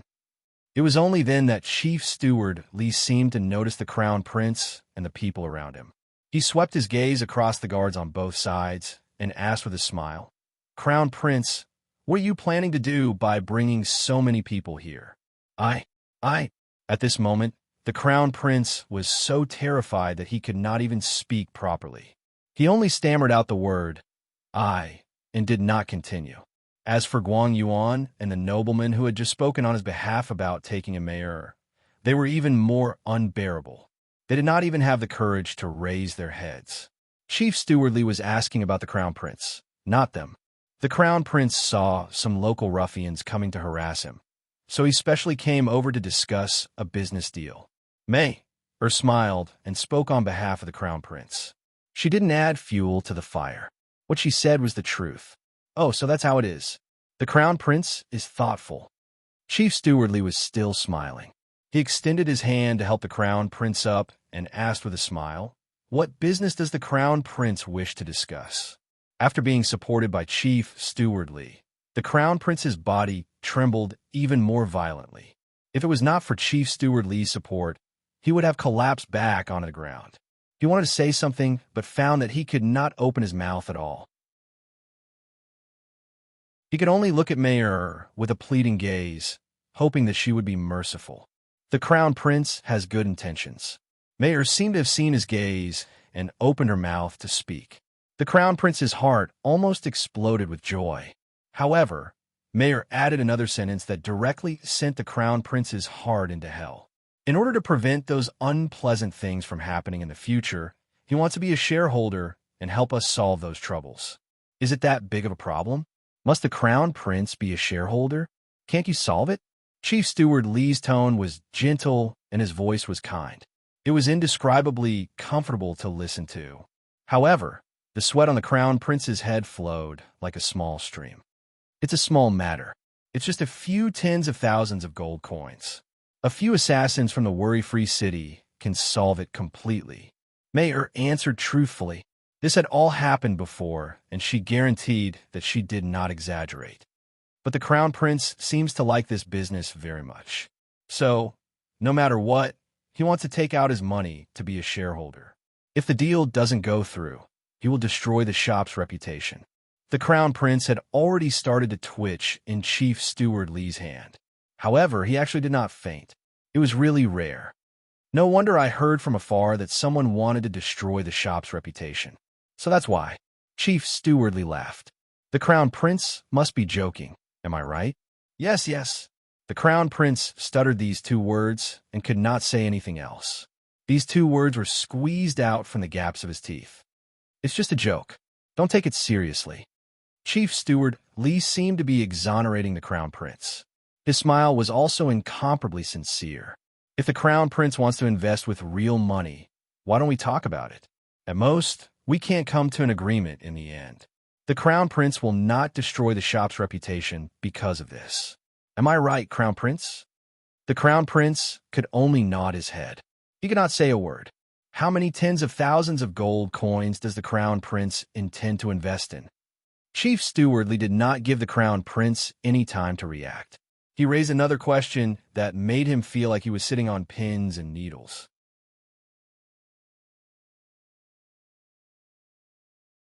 Chapter 520. Would Crown Prince Chong Shan dare to say that he only wanted to buy 90% of the Qian Sheng Yuan for the price of a cup of tea? He wouldn't dare even if he was beaten to death. That wasn't buying, it was clearly robbing. The young master beside Crown Prince said that he planned to buy 90% of the Qian Sheng Yuan for 10 gold coins. Mayer didn't have the obligation to keep the secret for Crown Prince and those two fellows. Moreover, they had arrogantly said all this in front of everyone.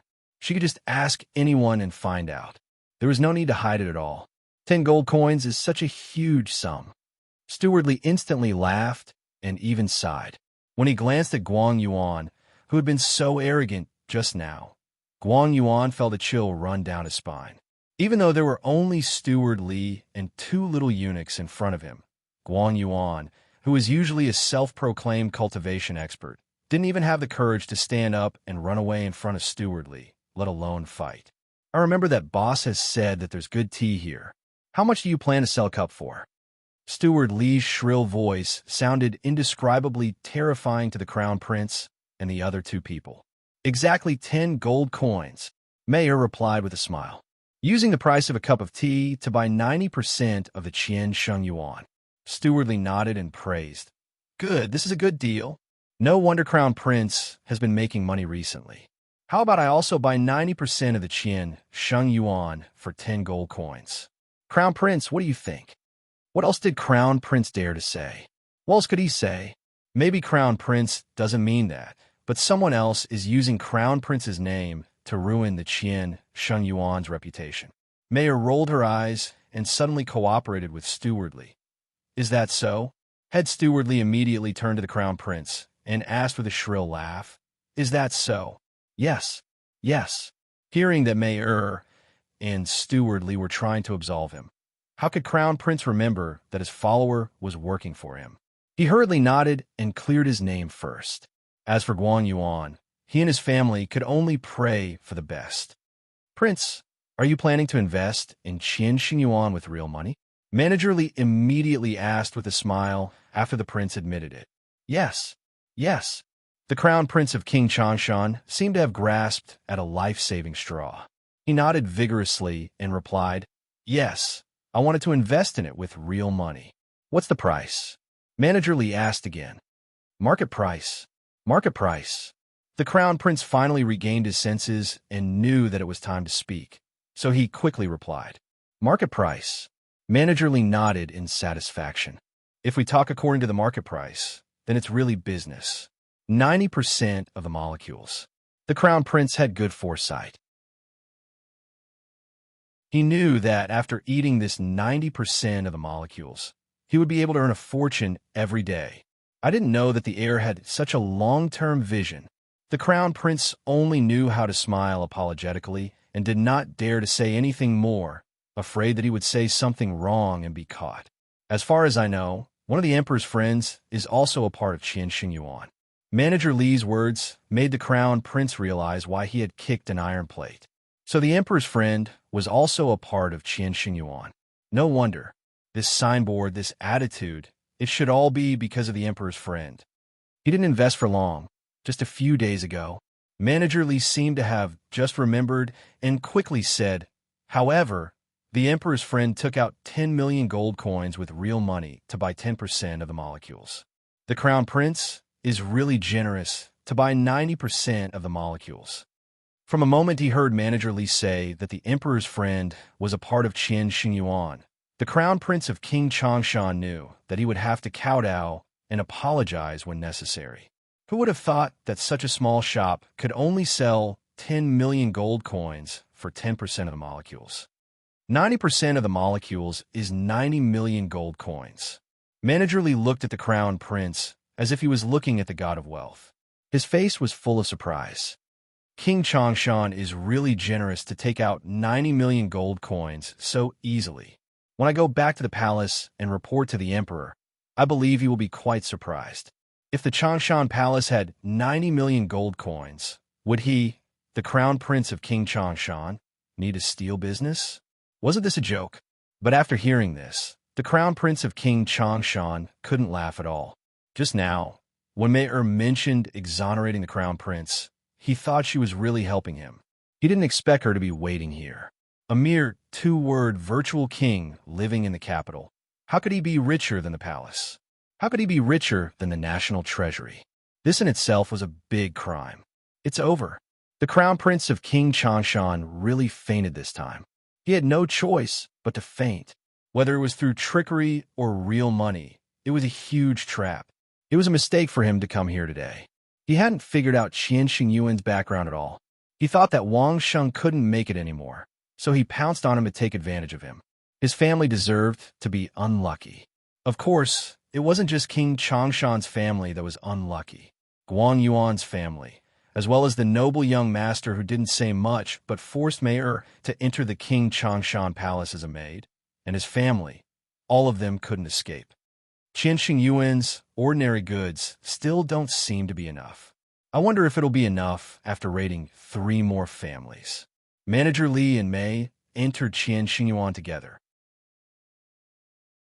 When everyone heard Manager Li's words, they were all dumbfounded. Manager Li didn't even detain them and just let them go outside. He had absolute confidence that they wouldn't be able to escape.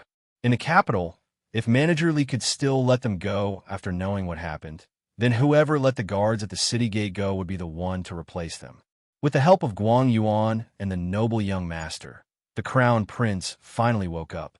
The first thing he said after waking up was, "Hurry back to the King Changshan Palace and beg for mercy." He had made such a big mistake, and he definitely couldn't handle it himself. He could only let King Changshan come forward and beg for mercy from the Emperor. Guang Yuan and the noble young master weren't stupid. They hurriedly helped the Crown Prince back to the King Changshan Palace. If King Changshan begged for mercy quickly and was sincere enough, he might be spared from death. Otherwise, the 7th prince and the 4 important ministers would be the next example. The Emperor even killed his own son. King Changshan was only a 2-word void king, so it was even less of a problem. Didn't you hear what Manager Li said? There weren't enough goods. He didn't know if raiding 3 families would be enough. Not long after Manager Li entered Qian Xingyuan, the congratulatory gift from the surrounding merchants poured in. Everyone's faces were filled with joy, and they congratulated him continuously. It was as if they were sincerely celebrating the opening of Qian Shengyuan. They were extremely enthusiastic. Outside of the group of workers carrying congratulatory gifts, a few large carriages were driven by a few eunuchs all the way to the entrance of Qian Shengyuan. Experienced people only needed to hear the wheel ruts of the large carriages to know that the goods inside were definitely not light.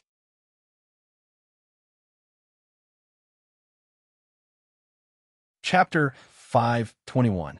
Uncle Lu and the rest were busy greeting the guests and didn't notice the carriages. The eunuchs driving the carriages weren't in a hurry. They parked the carriages outside the shop and waited quietly.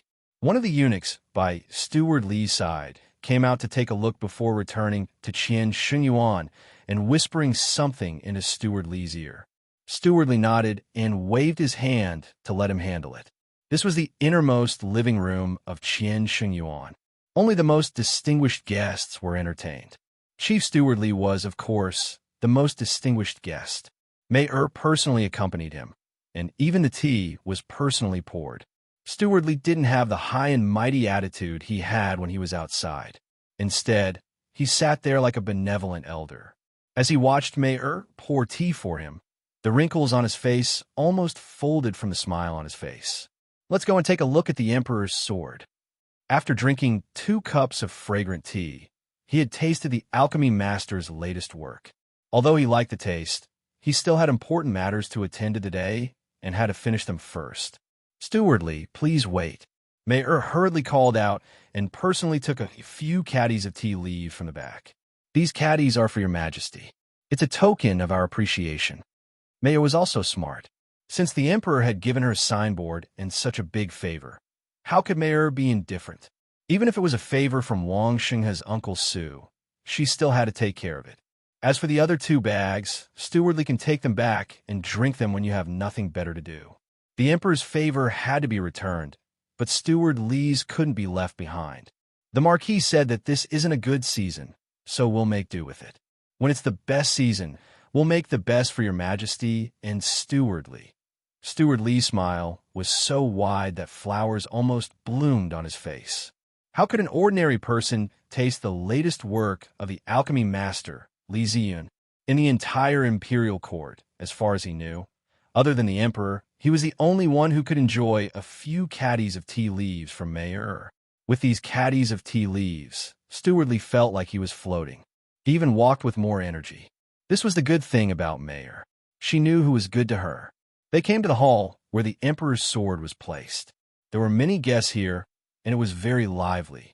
Apart from congratulating Qian Shengyuan, everyone was discussing when the sword would be sold. Seeing that Mayor and Manager Li had appeared, the noise stopped immediately. Chief Steward Li was a heavenly figure. If he had a bad impression of them, these people would cry to death. After His Majesty heard about this sword, he was very interested and specially sent me over to buy it at the original price. Head Steward Li did not speak much, and his voice was not loud, but everyone present could hear him clearly. Just a moment ago, everyone was still discussing when they would be able to sell this treasured sword at such a high price. Yet, the person with the most powerful background immediately jumped out to buy it. Wasn't this a slap to everyone's face? But who dared to disagree? Chief Steward Li made everyone worship him. But what did he say just now? Tianzi wants to buy this sword? Everyone heard correctly. Manager Li said the word buy. Strictly speaking, if the emperor took a fancy to something, would he still need to buy it with gold coins? Could it be that this was just an excuse to say that he bought it?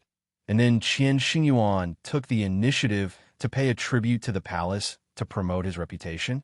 They were all doing business in the capital, so how could they not know the hardships of doing business in the capital? Although Qian Shengyuan had a powerful background, the price of letting the emperor inscribe a signboard was a few million gold coins. If the emperor took a fancy to something and just took it away, it would be a huge loss. Just as everyone was pondering, the carriage gate outside Qian Shengyuan opened. A few eunuchs drove a few large carriages into Qian Shengyuan's front yard. The eunuch in the lead bowed to Chief Steward Li and ordered them to unload the boxes from the carriages.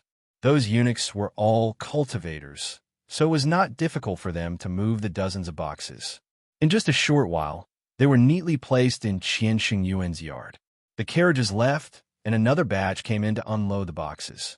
Fortunately, the yard that Mei bought was big enough. Even if there were dozens of boxes, the carriages could still move. After 4 trips, they finally managed to unload the hundreds of boxes into Qian Xingyuan's yard. Then, these eunuchs stood around. Under Chief Steward Li's signal, Mei let Qian Xingyuan's guard surround the boxes. Chief Steward Li waved his hand, and the eunuchs started to open the neatly arranged boxes. A burst of golden light blinded everyone's eyes. Gold coins. They were all gold coins. The hundreds of boxes on the ground were all filled to the brim with gold coins. Other than gold coins, there was nothing else. They were all doing business in the capital, so who hadn't seen tens of thousands of gold coins? However, with so many gold coins placed in front of them, it was really shocking. It was much more shocking than the number. 2,660,000 gold coins. Chief Steward Li's shrill voice was extremely pleasant to the ears. As for his expression, no one knew. Everyone's attention was on the boxes of gold coins, so no one cared about Chief Steward Li's expression. 10,000 gold coins per box, a total of 266 boxes. This time, Manager Li was talking to Mayor. "Boss, please count it. Once you're done, we'll be taking this sword away." Only an idiot would count the gold coins in front of Chief Steward Li. He had already taken out so many gold coins and said that he wanted to buy the sword. This attitude was enough. Why do you need to count them? Not to mention that someone as loyal as Chief Steward Li would not be greedy for a single gold coin, even if he paid a few 100,000 less. So what?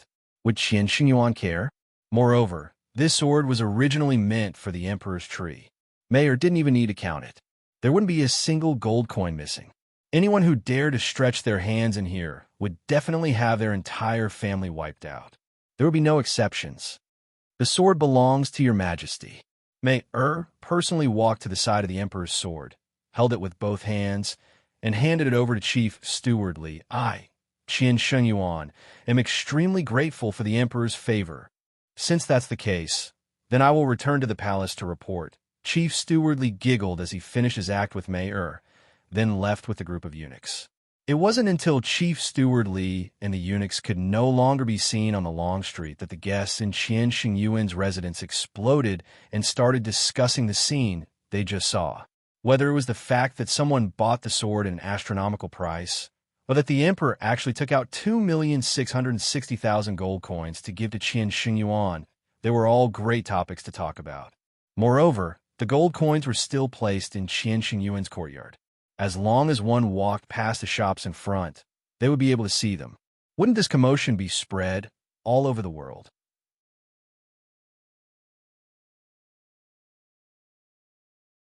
Chapter 522. I'm sure everyone is curious as to why the sword is so expensive. Mei returned to the back. It was still Uncle Lu who came to greet the guests. Those who had seen the sword before wanted to ask this question. However, today was the opening ceremony, and they didn't have the time to do so. In the end, before they could ask, the royal family had already bought the sword, and the Emperor had already bought it.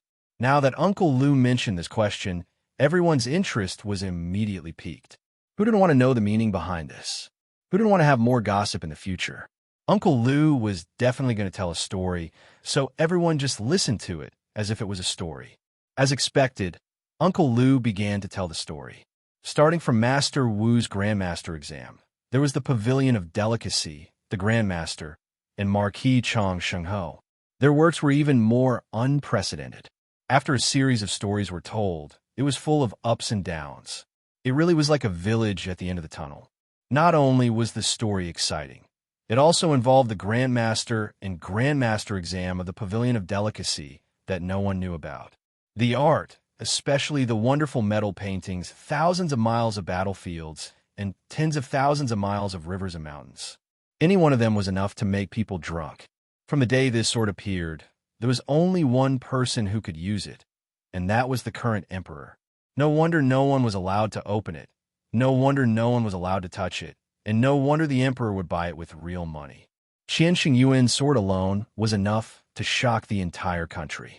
Not to mention that before the opening ceremony, there were gangsters causing trouble, the crown prince stealing the sword, the emperor personally writing the signboard, and Steward Li personally hanging it up. With so many exciting stories, it would be strange if Qian Xingyuan didn't become famous in the country within a few days. Many of these stories would be placed on the tables of all the vassal states tonight. Today was the opening ceremony, and only the sword would be sold. Everything else in the rare grade pavilion would only appear in front of the public tomorrow. Uncle Lu even announced a special rule while there were so many people around. Those who wanted to enter Qian Xingyuan's back hall and see the grandmasters of the rare grade pavilion would have to be either an important official in the government or a vassal state, or have a reputation in the field of literature, or have to be able to meet the requirements of the manager. The last one was to have enough gold coins. Naturally, there was no need to mention the important officials of the imperial court and literary masters.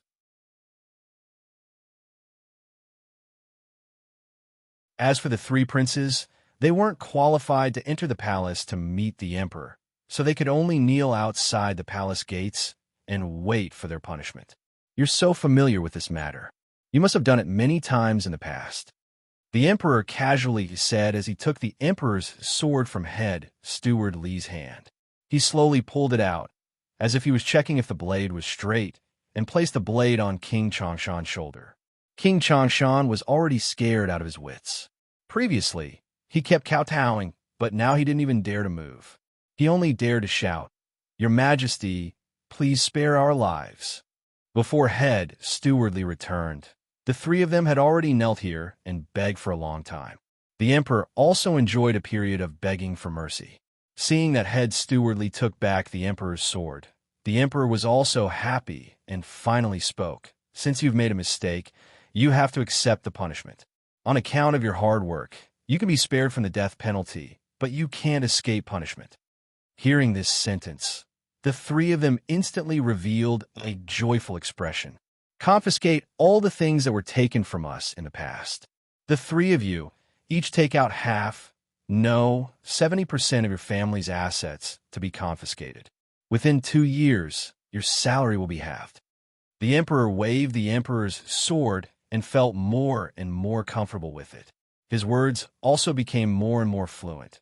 "Your 3 sons will kneel at the entrance of Qian Xingyuan for 3 days and then reflect on their mistakes in seclusion for half a year. Do you have any objections to this? Could there be any objections? Would there be any objections?"